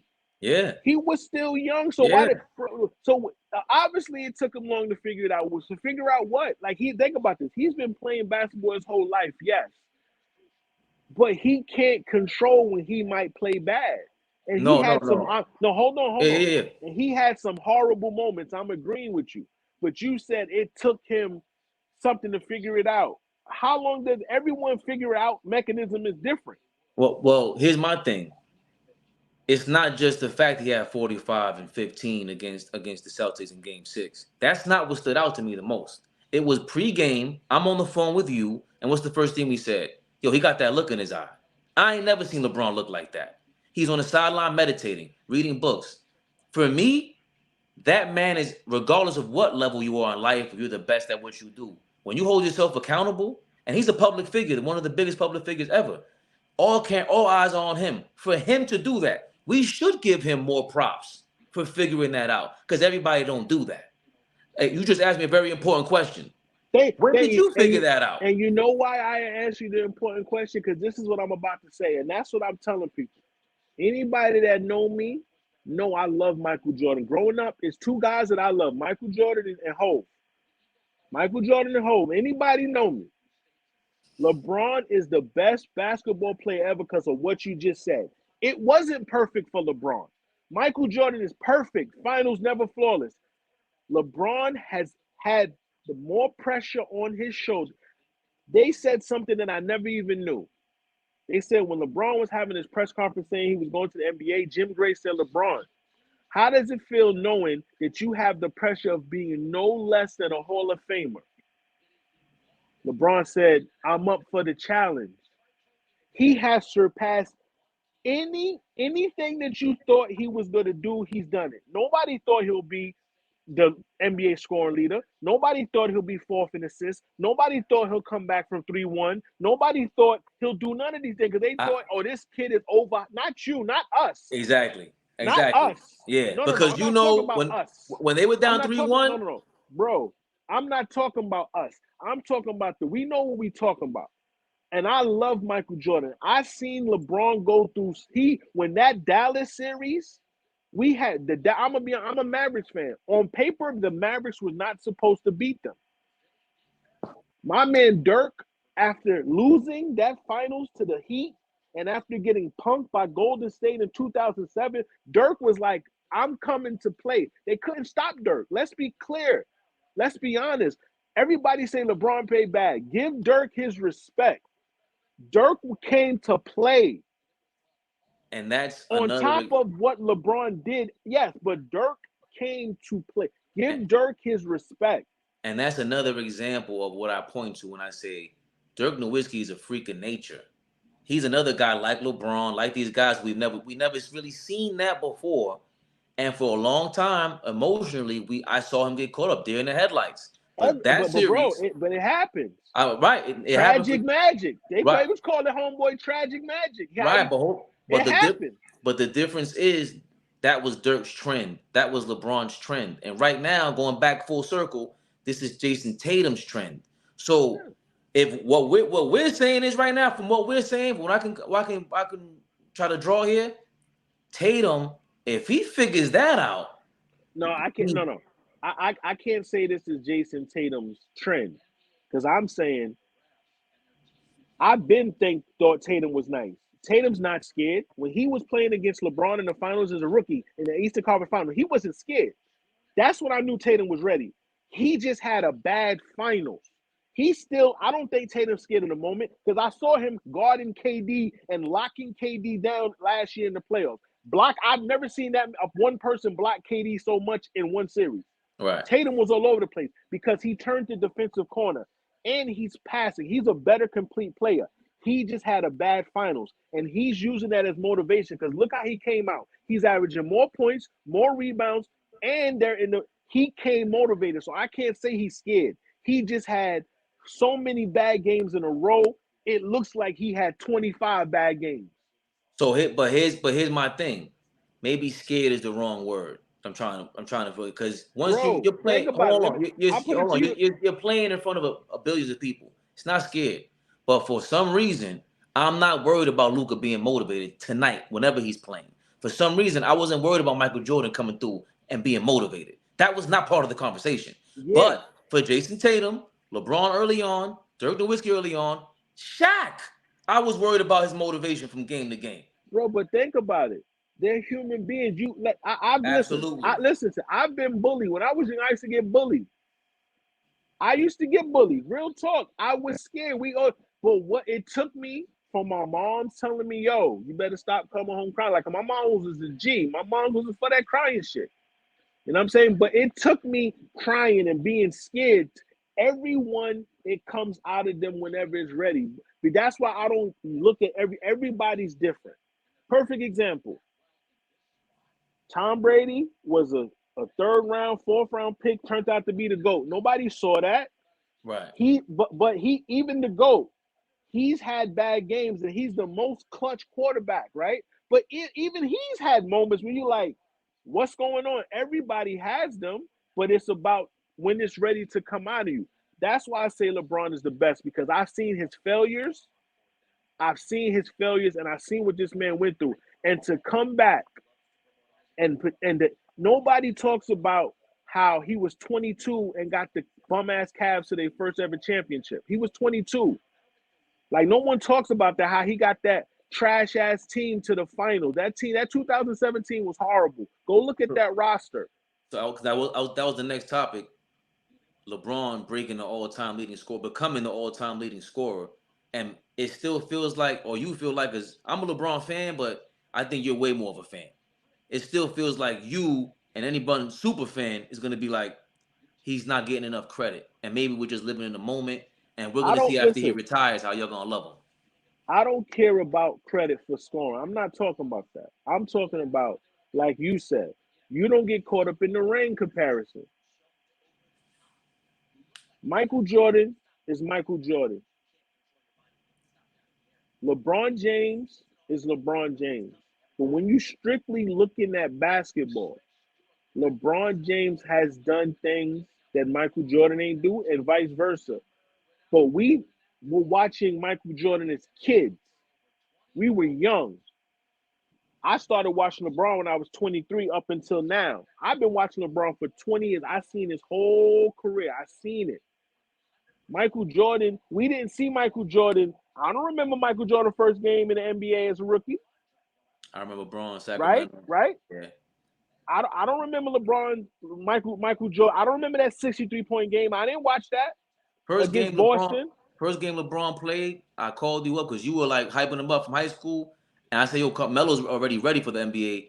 After in the middle of the halftime, I called you up. I said, "Yo, we had a league pass back then. It just came out." I said, "Bro, this Yep. guy's the best player I've ever seen since Jordan. Nobody, I Listen, haven't seen anything as good as this." I'm a listen. My best friend, shout out to my best friend Kareem. What up, Reem? He put me onto LeBron. You met Kareem? Yeah, yeah, He put me onto LeBron. One day I was in the crib or whatever. This was back in the days. I don't know if you remember when Jermaine Dupri had that quick show on ESPN. It was like a barbershop show, and Jay-Z was on it. yeah. I was watching that or something, and then I think either the next day or the same day, he was like, "Yo, you watching the game?" So I'm like, "What game you talking?" He's like, "Yo, LeBron James playing." I'm like, "Who the hell is LeBron James?" From that day, and when I watched that game, I was like, "Yo, this guy is." I've been watching LeBron since high school. What this guy has done, he's not perfect, and that's the thing. He's not perfect. LeBron from the hood, like me in Cleveland. I'm from Brooklyn in the hood. LeBron pops wasn't around. My pops got killed when I was young. I relate to LeBron. Michael Jordan had his parents, he's born in Brooklyn, but he was raised in the suburbs. Unfortunately, tragically, his pops got killed, but he was an adult when his pops got killed. Bron lost his dad early, like me. I was 12, Right. 11. I know, 12 going on 13. You know what I'm saying? Michael Jordan always looked perfect. When you see him on the basketball court, he is the ultimate basketball player. He's the But basketball god. yes, but LeBron to me was bruised and battered. He had to go through the mud, and he had to go through the bullshit to prove, like, yo, I'm the guy. Right. How you on Nike? How you on 16 years old in Sports Illustrated? They calling you the chosen one. You get drafted by your home team. You leave your for free agency. They crucify you. You come back and bring them a chip to your home state. No one is ever. You were down 3-1 to the 73-9 Golden State Warriors. I personally believe, I think, I got Mike number one still because, like you said, there was no effort. That part of the motivation factor, like, that's not easy to me. Like, if we're talking about Jason Tatum potentially being the best player in the world right now because of that factor. All right, cool. I'll have him as number one. What's not talked about enough, because they always make the comparisons. LeBron James might be a better businessman than Michael Jordan. He's taking over what he's doing with the NBA. He is a full-fledged gangster. What And you that's the just touched thing. on right now, when he went to Miami, went back to Cleveland, it wasn't just that Cleveland turned on him or whatever it was. That owner was a jackass for saying that. That's Bro, crazy. let's be clear. I can't say, I'm not going to say directly, or I can't, in my opinion, I can't say LeBron is a better businessman than Michael Jordan, but I will say this. LeBron James knew when that new TV contract was coming up, Come on, man. and he knew that time that them salaries was going. And let's be clear, because you said it. The whole shit was corny with Jim Gray. I wish they would have got a better I would have rather seen Amar Rashad up there than Jim Gray. You understand what I'm Thousand saying? percent. 1000%. And people forget he donated money to charity, but that's neither here nor there. The whole concept was corny. It was tasteless. But the phrase, the decision will forever be Iconic. cemented in your mind. Icon. LeBron James took the power. This is why KD right now and Kyrie can go and say, yo, I want to bounce. Michael Jordan couldn't do that. People forget when Michael Jordan retired that first time, when he came back to the Bulls, he was only making $7 million. He was still in the contract. I thought it was half of that. LeBron, yeah, I thought he was making 7. It might have been 3, whatever. But LeBron James took the power. He took the bullets. He took all that vitriol. And people forget that first year, you have to think about it. That maybe that also factor in. He also said, my first year, I wasn't playing like myself. He was trying to be something he wasn't. He said the villain, remember? And remember that commercial he had, the villain in the Nike commercial? And let's be clear, we've all been there. When you try to do something that's not naturally you, it never works out. And that moment in the playoffs when he couldn't do nothing against the Mavericks and he got out coached, and that was the first time LeBron wasn't the highest IQ on the court. I don't think that was the first time, but no. I'm talking about in that I'm talking about the finals. It don't get no bigger than the finals. I'm talking about that moment. He was outsmarted, but he learned from that, and he said, he needed that. Imagine we doing something. I come to your house, and you like, yo, you have to make me feel comfortable, right?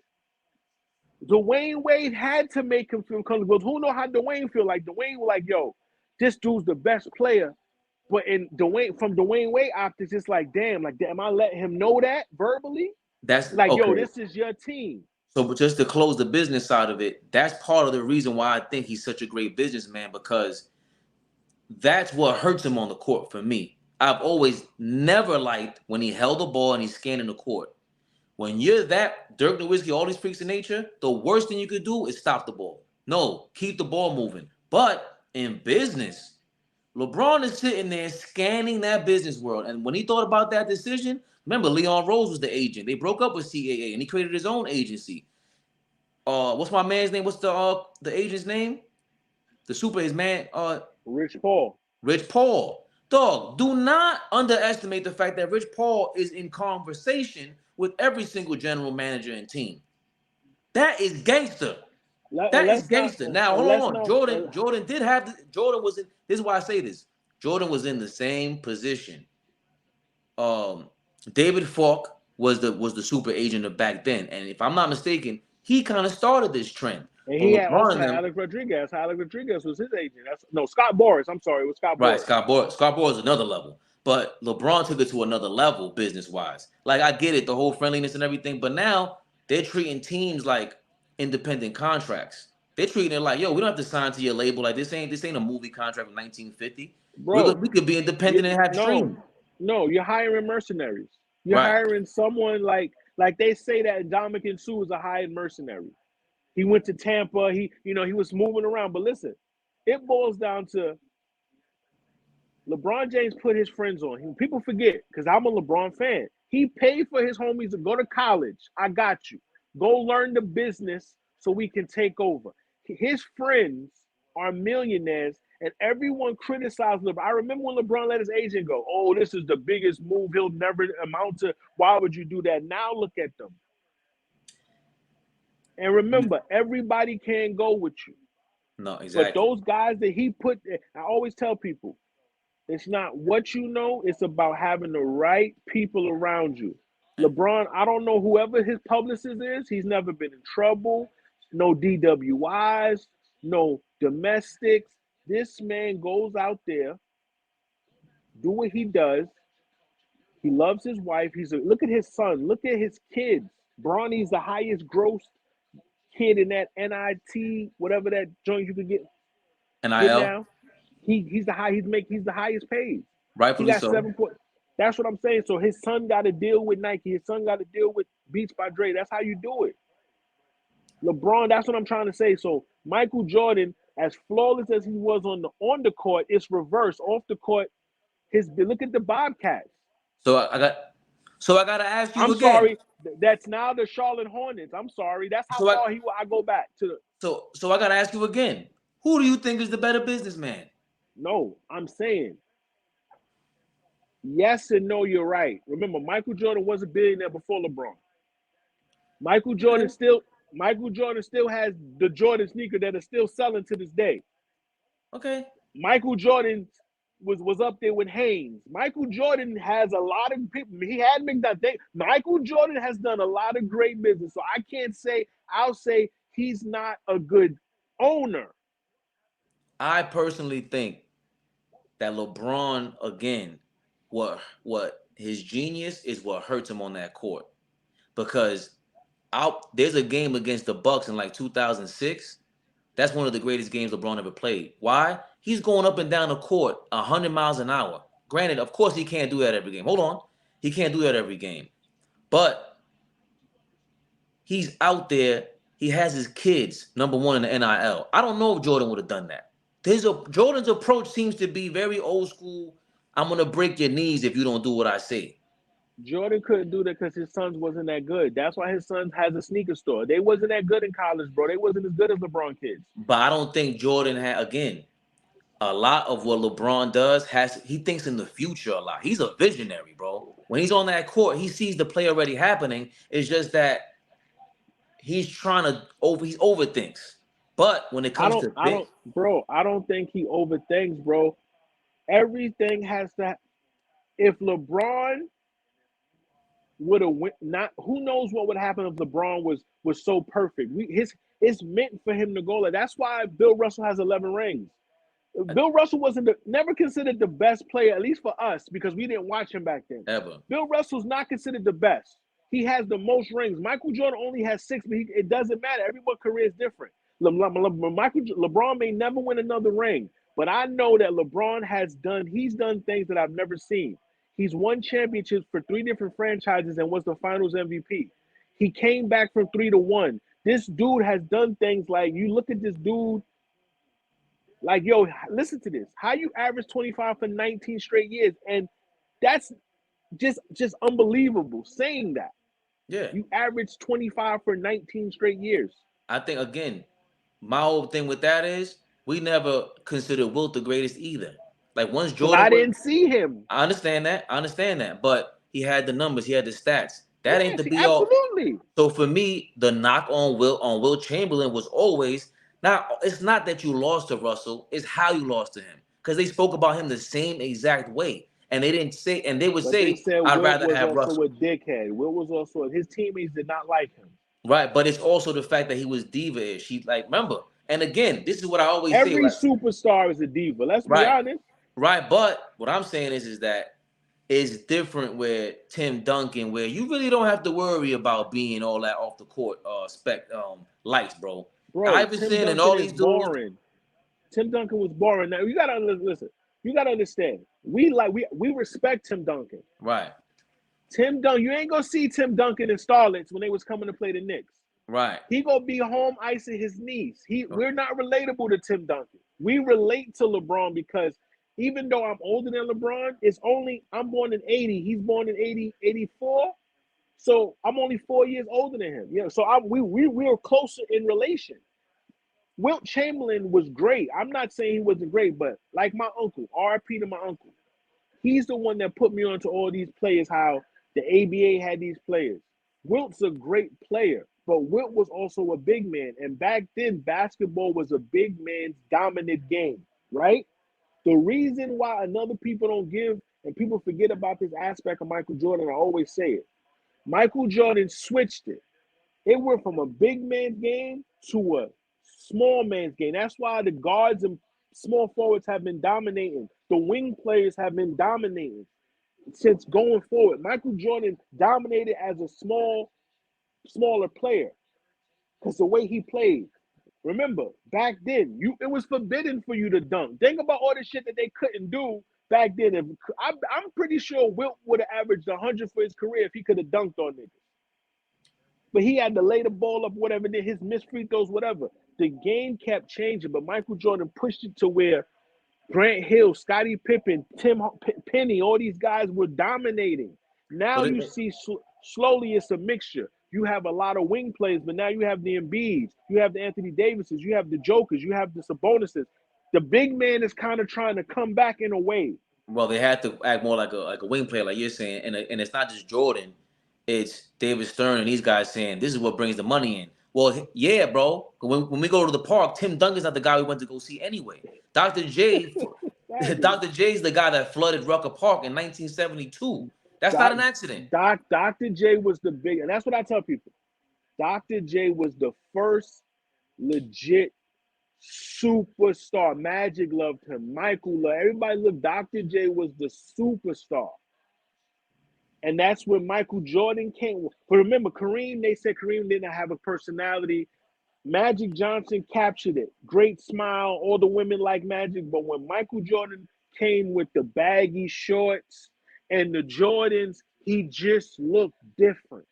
He commercialized the NBA. Like He I just understand Magic and Bird, but that balance of superstardom, commercialization, being able to sell this thing not just when we play the game, that's why the dream outside the team game. was made. That's why the Right. dream team was made. Michael Jordan, this is what Michael Jordan did for the league. Like you said, you talk about innovators. Look at David Stern.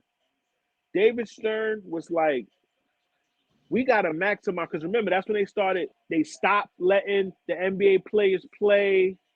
It was college kids going to, Oh, remember? okay. The dream And team. then Yeah. all of a sudden, let's make the dream team. You got Michael Jordan, Charles Barkley, Nike's involved. Right. Like And also, and think about this. You think David Stern didn't love Michael Jordan? Michael Jordan was a guaranteed, not just a Michael Jordan commercial. He's known for playing basketball. So that means all them Gatorade, Nike, bro, and they Hanes commercials, that's really an NBA commercial on a they nightly said basis. Michael Jordan made $4 billion for the league when he was in it. $4 billion alone, So just him. and now how much is LeBron helping make? Because you have to empower these players around the world. It's a bigger game now. Bro, you got to understand, this is a business. I'm pretty sure when David Stern sat Michael Jordan the same way David Stern and Adam Silver sat LeBron. You're the face of the league, LeBron. You're the face of the league, Mike.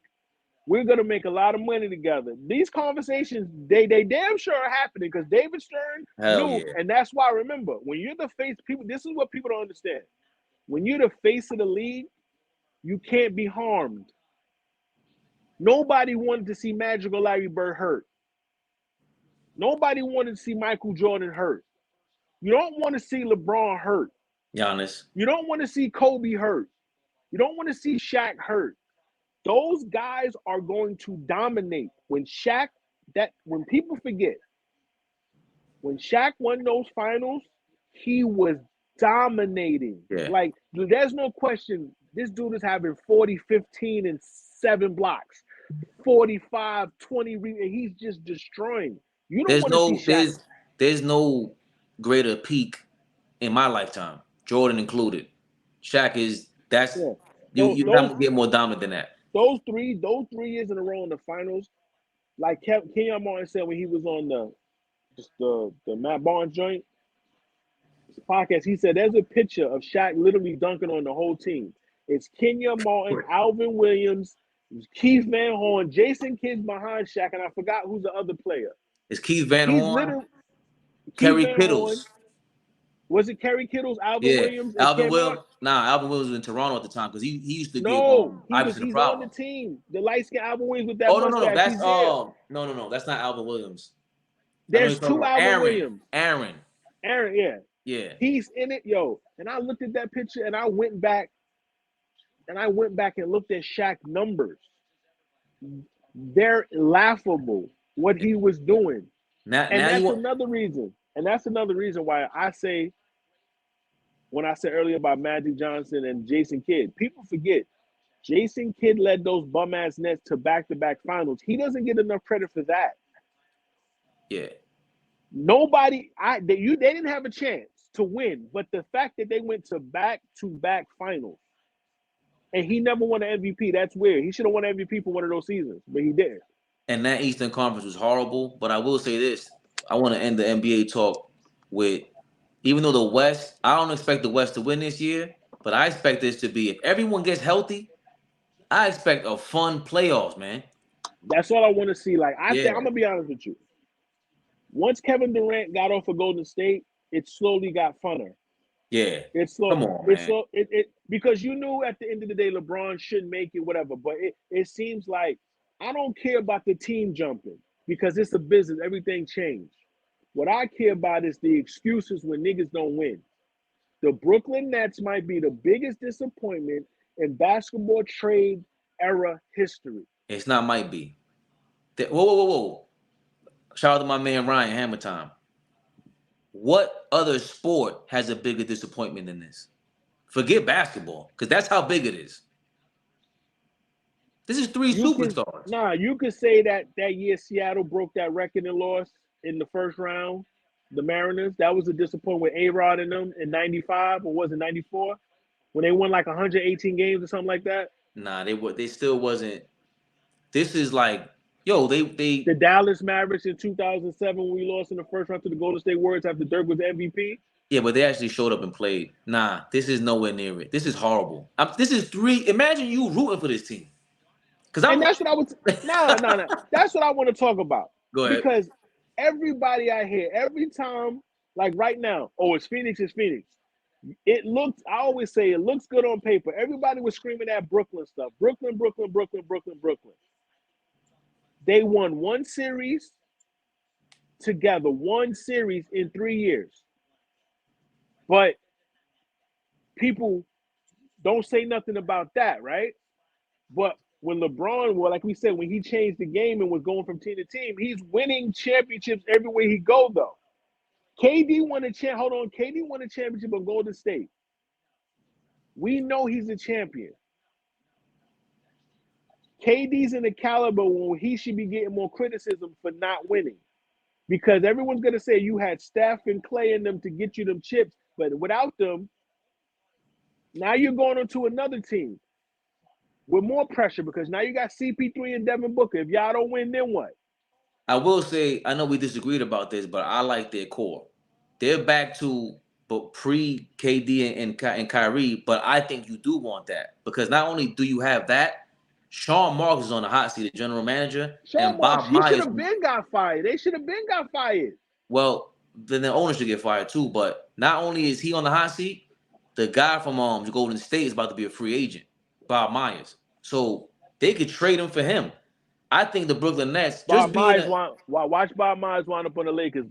Watch him be on the Lakers. That's crazy. That's crazy.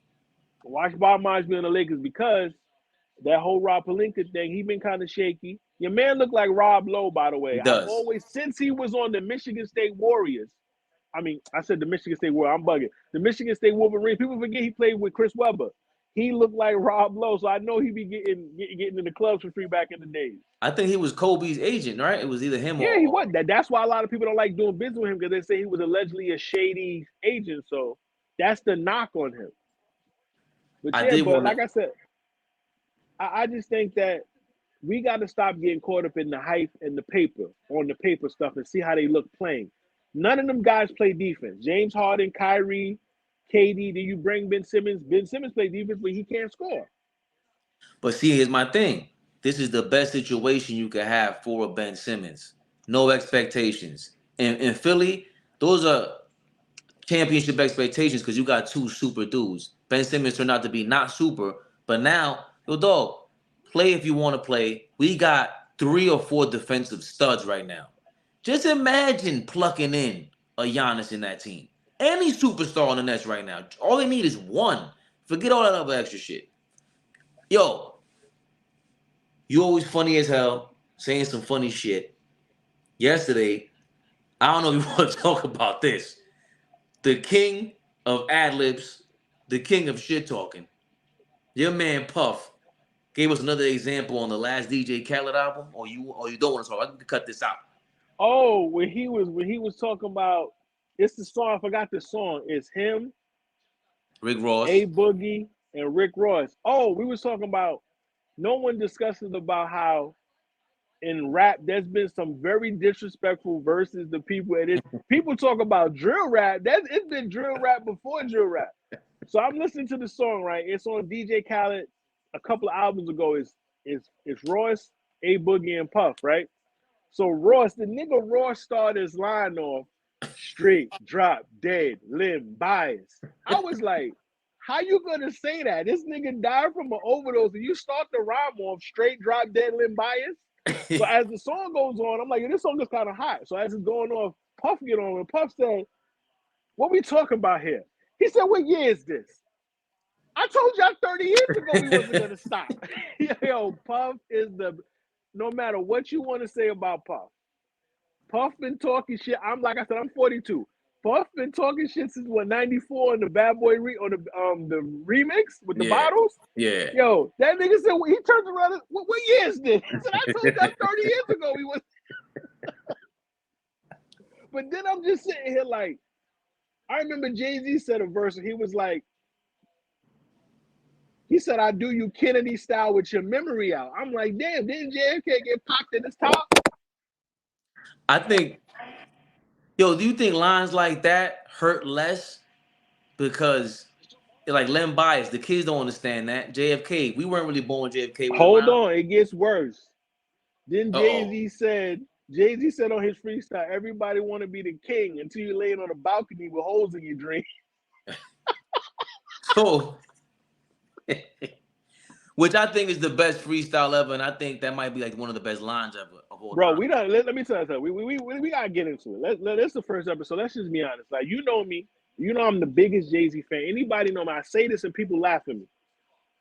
But people don't understand. Like, the generation before us, they didn't have rap. They had different types of music. Everybody's has their era in whatever music. You from New York just like me. Remember when you first met me and I came to your crib when you used to live in Queens and I was like, yo, this is nice. They got waterfalls and shit. And you was like, man, this shit ain't nothing, right? I said, wait till you see where I live. Now, could you tell them the difference between where I lived and where you lived? Not you don't have to get a specific. I'm just talking about the overall environment. Yeah, I mean, I was already used to hanging out up the hill, but it was, it's Brooklyn. It's different up there. It's different just the P's in Now, I'm general. not just from Brooklyn. I'm from Albany Projects Yeah, in Brooklyn. yeah. Albany Like, is and a different story. I grew up in Albany Projects. So when I'm listening to Jay-Z, let's be clear, when Jay-Z was rhyming fast, we was liking the music, but we wasn't listening to it like when I first heard him on, I didn't even never really heard Hawaiian Sophie. Everybody told I didn't listen to that till I got older. He really didn't rap on that. Yeah, my interpretation of first getting connected with Jay-Z when he did the song with, yo, Can I Get Open? You know it, that song with Original Flavor. Then there's a song he got, it's Big Daddy Kane, it's him and his son. I could never remember this song, but it was dope. Then he came out with In My Lifetime. And I'm like, nah, this song is catchy. But when I first, shout out to my man G Light, he knows who he is. We was in high school, we went to my man crib. It was me, Reem, my best friend, and G Light. We went to G Light crib. And he said, yo, did y'all hear the new Clue tape? I'm like, what Clue tape? He plays it and I hear Brooklyn Finest with Biggie and Hov. When Jay-Z said, I'm like short sleeves, nigga, I bear arms, I was done. Please, like, I short was done from that. arms. I said, yo, this dude, and I'm gonna be honest with you, I was the first dude. Anybody that know me, that whoever sees this, if anybody sees it, I've been put the J flag in the ground. I had to fight dudes in my projects that were Nas fans, that was Biggie fans, because nobody saw what I saw. And I'm not saying I'm the only one. But I'm talking about, this man said stuff that resonated with me. When he said, I lost my pops when I was like 11, 12 years old. I ain't mad at your dad, holla at your lad. He's probably somewhere where the liquor's taking. Like, I lost my pops when I was 11, 12 years old. He's from the projects. I'm from the projects. I know the stuff that he's talking about.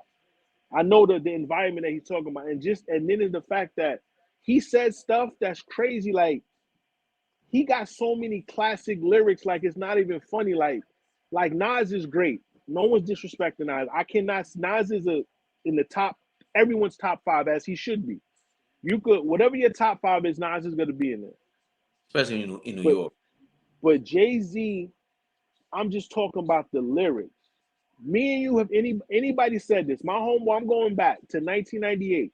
DMX album, Flesh of My Flesh, Blood of My Blood. My best friend Kareem called me. Yo, did you hear that new DMX album? I'm like, nah, what you talking about? Jay got a song with the Locks and DMX. Jet to his crib. I didn't even take my coat off. You press play. We all heard Reservoir Dogs. That's crazy.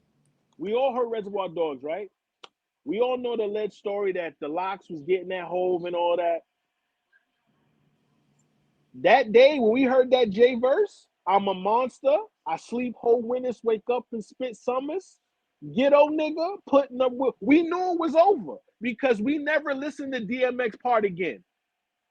Nobody listens to DMX. I'm probably the only one that knows that verse. I'm heading nowhere fast, running in place, gun in the like. Nobody listens to that. That's We when do, I knew man. Jay-Z. That's when I knew Jay-Z was the best. He made you not listen to somebody. When you started listening to his verses, how many times I heard people say, I don't even listen to everybody. I go directly to Hove.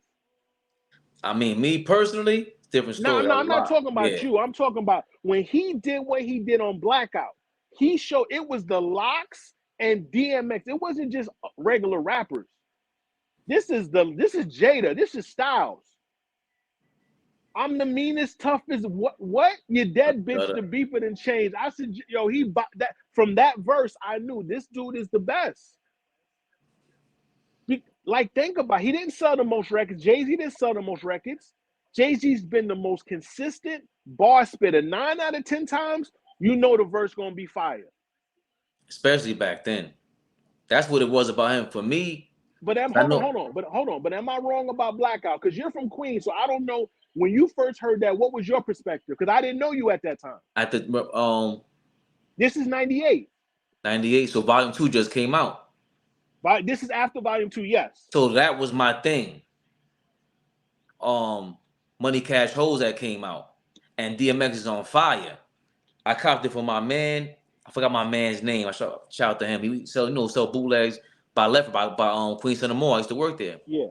And we talked about it. I said, yo, DMX on the J album? Because we probably got the bootleg. Bootleg comes out first. He's like, yeah. But I see he wasn't impressed. I said, nah, it's Swiss Beats. I said, that's a Swiss Beats. And he's like, yo, what? Wait till the verse. He played. I'm like, damn, that wasn't all that. He goes, yeah, nah, Jay got him. Like we were in that mode. So when Blackout comes out, I listen to it again. I'm just like, damn, Jay got X twice because these are the two big stars. This is now Big and Jay-Z. Big is gone. Mace is out. X is out. Who's getting who? So that's always the competition for us. So when I heard it, it was immediate. Jay destroyed this. That you dead bitch. The Reaper done came is insane. I suggest niggas stop speaking my name because trust y'all can still feel the heat in the range. I keep creeping, streets keep watching, I keep popping. Niggas is hot heads and the bullets is heat seeking. Nah, back then he was, and then you could now, going back to it, they're as competitive as the fans. That's why it's so dope to be a fan. Again, going back to basketball and all that, and being motivated. When someone's motivated, I don't remember. Like you could tell, Jay was motivated when somebody's on the record. I'm not letting you get the best of me. No pun intended. And that's what I'm talking about. How many times have we heard other rappers get on records with people that they should be spanking and they don't show up? That's what I'm talking about. Think about this. Hold on. Remember when they were saying Lil Wayne was better than Jay, and he dropped the Carter 3, and we both said Jewel's and Fab verse was better than his? Oh, right. Not even going to the Jay record. Yes. Jewel's destroyed that record. Fab destroyed that record. But again, Jay is a New York dude. Jewel's and Fab are New York dudes. But what I'm saying. I don't know. Weezy may have been able to copy that. Jay-Z's Lil Wayne's favorite rapper. He should know you gotta show up. Right, but Weezy, here's what I'm trying to say about New York and what Jay-Z embodies. That's what he embodies. If him and Nas on the same record, trust me, that's why I like what Nas said on his last album. They texting back and forth like they're competitive, bro. To this day. Ain't nothing changed. I love that. So the fact that we can hear it in the verse, that there was effort in every word with Jay. Bro, and not just the wordplay, it's the flow. He sounds, him and Nas and few people sound like that. Effortless. And it's not just about the effort. Let's go to back when we first heard Light It Up. This is Drake's debut album. And Jay-Z get on this song and say, To them, you like Windows 7. They swear they invented you. I once was cool as the funds was, but these bright lights will turn you to a monster. Sorry, mama, I would have went insane if I remained the same me. Fuck niggas. Bitches too, all I got is this money. Like what he said, that nigga said, ow. Hoes turn their heads like owls. I'm the man of the hour. Triple entendre. Don't even ask me He how. wasn't. He wasn't That playing was with them. Drake's debut. Like He he wasn't. And did it that was. to Drake. Then he did it to Drake again on Pound Cake. Some people feel like Drake got that one. A lot Got of what one? they got the pound cake one. I don't feel that way, me personally. But again, it goes back to the eras and where you from. No pun intended. But Jay's from New York. New York rappers, we are different. We are competitive. Even he is the king of subliminals, indirect talk. That's Jay, and that is New York City. A lot of us could be like DMX. Don't get me wrong. We could be like 50 Cent. Don't get me wrong. But really, for the most part, there's a lot of subliminal talk in New York. There's a lot of dual talk. So, and it shows in his lyrics, man. But not. It's not even that. It's just the like when I was watching.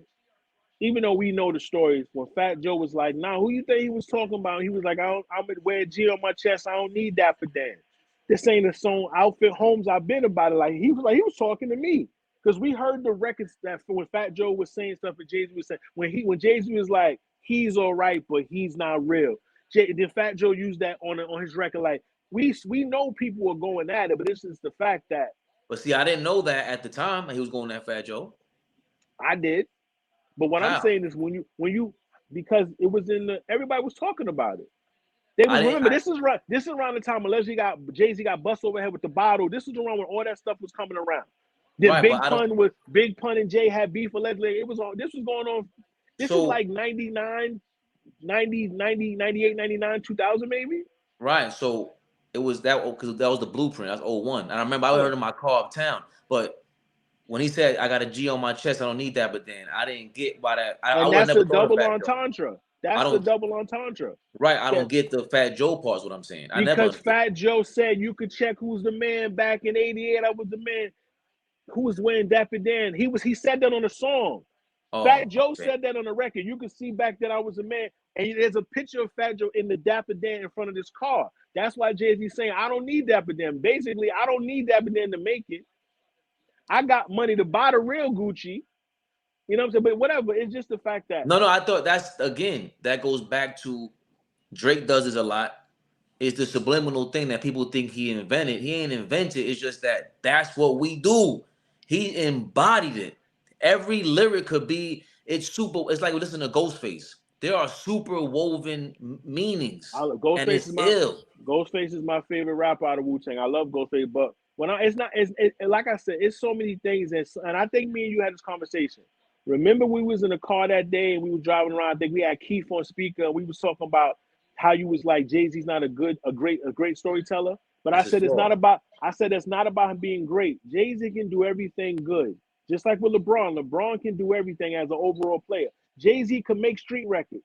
He could make pop records. He could open up and tell about his life. He could mature in front of us. He's done everything like from when he came out. Like he covers every box. Well, he checks every box, right? But at the same Yeah, time, when you put him on a record with other rhyme spitters, right. 9 times out of 10, because people say Eminem got him on Renegade, people say Kanye got him on Run This. That's 2 songs, right? And I'll be honest with you, Nas did have a better verse on Bath Salt on DMX album. So that's 3 verses. Jay-Z has done hundreds of verses.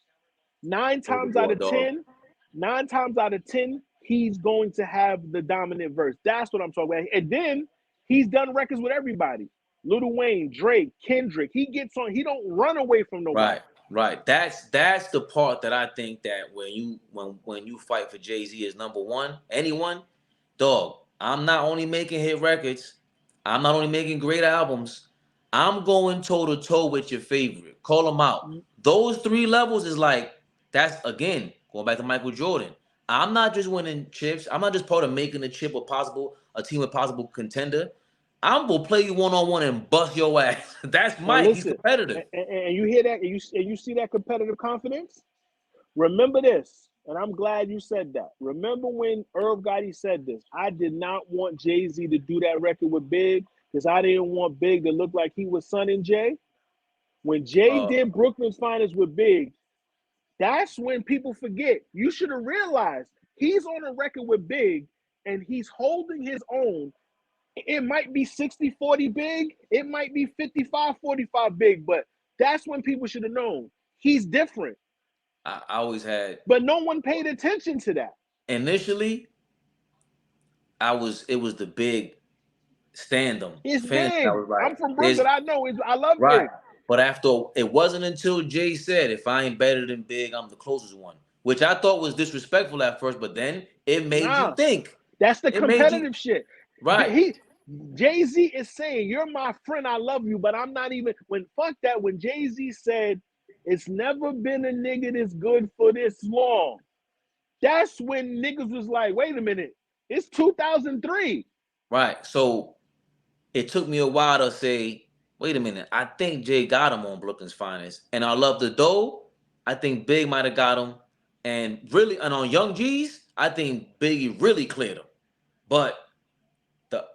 But the other two records, it's like, it's not really it's not the Renegade. It's not like the other joint. I think Renegade, Eminem just sounds flawless on it.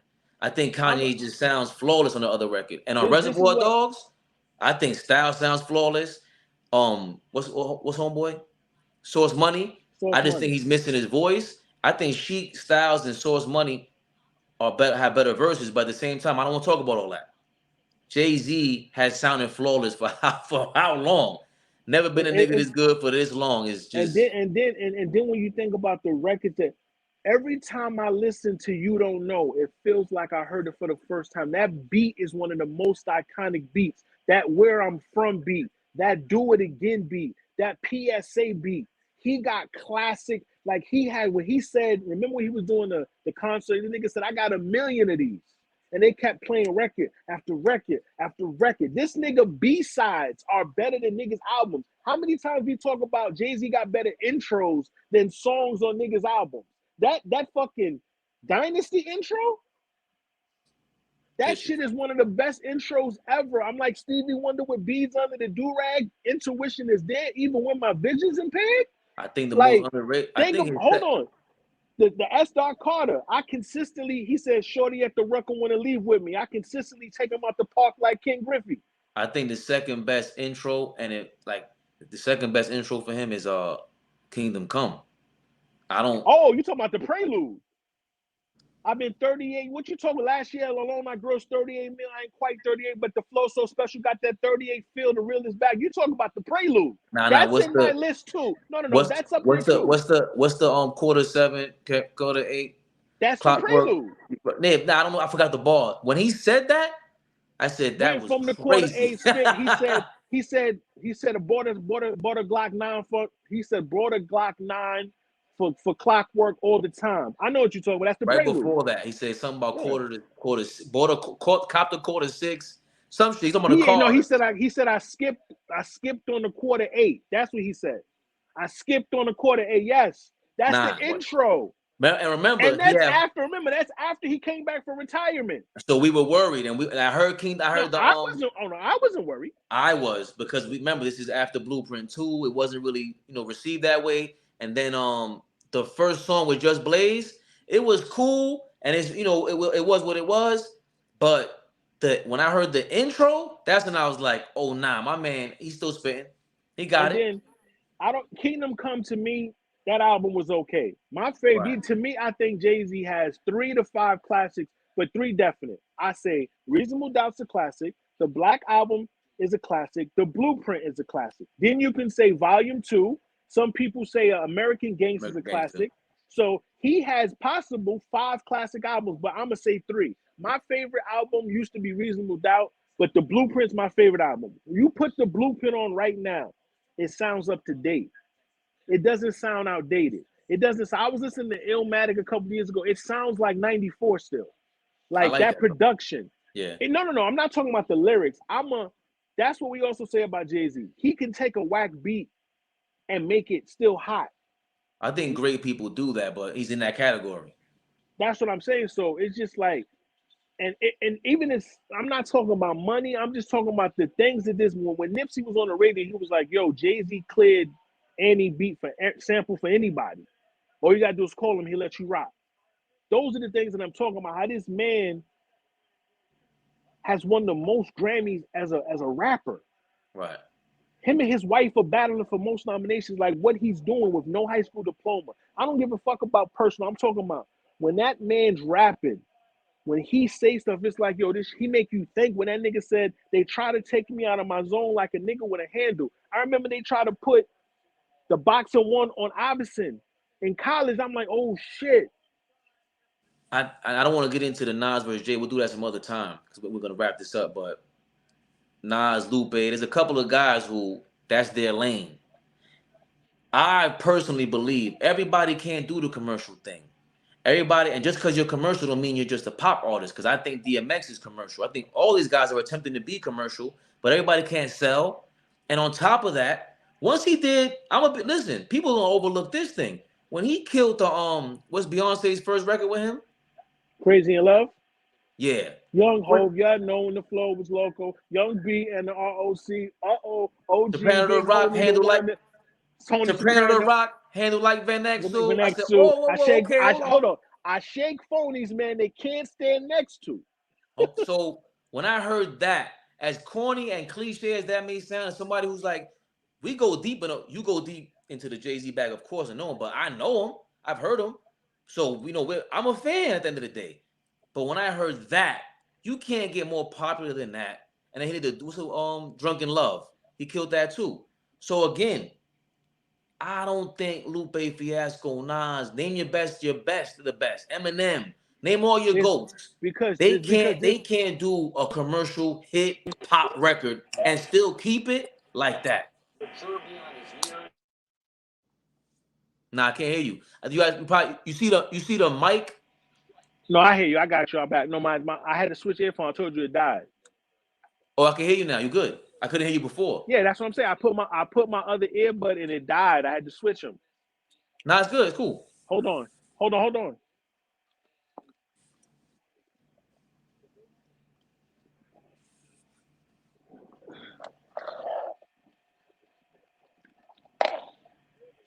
You hear me? Yeah, I can hear you perfect, bro. So what I'm saying is Biggie was on Total's Can't You See? That was a pop record. What I'm saying is we always have this is the difference between me and you and pop. When you make music, you're making music naturally. It's the public's perspective how it goes. When you sell records, it's called pop. It's not pop. I think pop is Britney Spears in sync. The overall term for pop is popular music, but you don't make records not to sell. Jay-Z, hold on. Jay-Z, Biggie, DMX, Nas, they were able to be close to the street and also have white people appeal. Being able to, because remember, we was bootlegging a lot. Back in the days, most of us didn't have $13 to buy CDs. We was going to the bootleg. Let's just be honest. But what I'm saying, I don't consider anyone like that pop. Because my definition of pop is Michael Jackson, because he's the king of pop. That music that Michael Jackson was making is not what Mace and Jay-Z, what we was listening to. That's my definition of pop. He was just able to sell records because you get into the business of selling records. Nobody get into that's why we look at artists like certain artists like, I love Jada, but Jada should be selling more records. Fab should be selling more records. Not everyone's A plus. They're nice. We love them. Lyrically, they are legends. But just everyone don't have, like we were talking about LeBron and Michael Jordan and Kobe. Exactly. Every player don't have it. Like we always compare the league to rap. Jay-Z was the best because I remember when young Chris said, yo, even Hov, he practiced every day. When he was talking to on that song, the Young Gun song. You think Jay-Z don't see other people when they make records? You don't Jay-Z don't think he heard people saying, you don't think people realized they were challenging the throne? You know what I'm saying? Like, that's all good. Yeah, you back. He knows these things. Like LeBron, you don't think these young boys trying to get him? You don't think Iverson was trying to go at Mike? They know, the great ones know. Kobe know they was coming for him. So, and when he got on those songs, Jay-Z proved like, yo, this is what it is. So I'll explain that, and we just gotta wrap it up because it's 2 hours. Got you. But the pop, to me, you're right, right? You know, Christina Aguilera, NSYNC, all these people, that's the obvious pop thing. That's But what I consider pop. right. But the thing is, Puff is pop. So when Big comes to him, he's like, "Nah, I don't want to do all that. I ain't doing Juicy." Puff knows this is the formula that works. This is what is appealing to the ears because it has these sounds have worked. You have producers and people in place like that. They're aware of all this. Just like when the trap sound, it wasn't pop in the 2000s, early 2000s, but all of a sudden, the end of the 2000s, the Lex Luthers of the world and all that, they turned it pop. Now you can sell it. Before you couldn't sell it because it was too dirty for them. So the big companies, they know that. But Jay-Z is, again, this is why I'm giving him his credit. Everybody can't make those records. I don't care how many coaches you have, how many writers you have, how many hook writers you have. It for him to sound that natural on those kind of records that's again the gods have blessed you. And what I told you earlier, when Nas came out, Nas was the king. He had it. He was anointed the king. Big took it from Nas. No one talks that how hard Jay-Z had to work to get the crown and maintain it. People say, yeah, Big died, whatever, but no one talks about how hard he had to. Think about what you just said. It's not easy. And what I said at the beginning of this, Jay-Z was the most consistent. Every year he's putting out an album. Every year he's putting out classic songs. Every year he's putting out something. Every year he's doing something to keep it, to prove this is what he was he worked hard to be the best. Like, no one talks about that. Nas was anointed the best. We first heard him at barbecue. He's the best ever. Oh my God. Biggie comes along. Oh shit, this nigga from Brooklyn, crazy. He's the king. Biggie passes away, unfortunately. But at least we got to see Jay-Z's talent with Biggie. Like, yo, this, like they said, this skinny nigga is holding his own. He had to work hard. People don't realize how much of an underdog Jay-Z is because he always had money in a way. You feel what I'm saying? Jay-Z's always been underdog. He said, like you said, they got me fighting ghosts. Listen, man. And you don't know how hard that is to have that pressure of you from New York. You're supposed to be to maintain that. That's why he say what he said on that song. Because every fourth quarter, I like the Mike Jordan.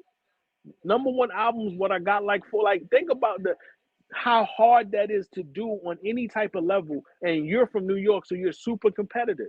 Everyone's coming at you. Think about how many beefs he's ignored, but the ones that he answered. People forget there was a rapper named Mano before Mano. What he do on Mon Right Remix? He destroyed Mano on that song. What happened to J.O. Felony? J.O., you're not a felony, you're a misdemeanor. What happened to him?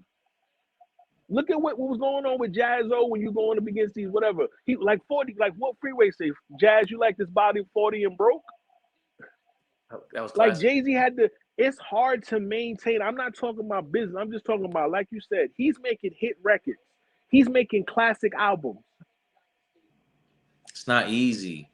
If everyone like even just making a hit street record, just a hit mixtape. It's like Bro, enough with it. Like, we gotta stop the bullshit. Like when people think start about saying the things like that, yo, if you feel that strongly, like that's my beef with Lupe. If you feel that strongly about all that, go make 10 classic street mixtapes and call it a when day, I bro. first heard Where I'm From, when you hear that beat, like Mano said on the joint he did on Rap Radar, that is one of the most iconic beat. When you hear that, that Where I'm From beat is different. So bring us home with this, and we'll wrap it up. Because you mentioned 4 of them, I think. What are those top 5 go-to bangers that Top Jay-Z got? 5 go-to bangers. My top 5 go-to bangers. In no order. No order. Jigga My Nigga off the Rough Riders Violation. By the way, he was the only non-Rough Rider with his only song on their compilation. PSA off the Black Album, Public Service Announcement. You Don't Know off the Blueprint. Where I'm From off volume 1.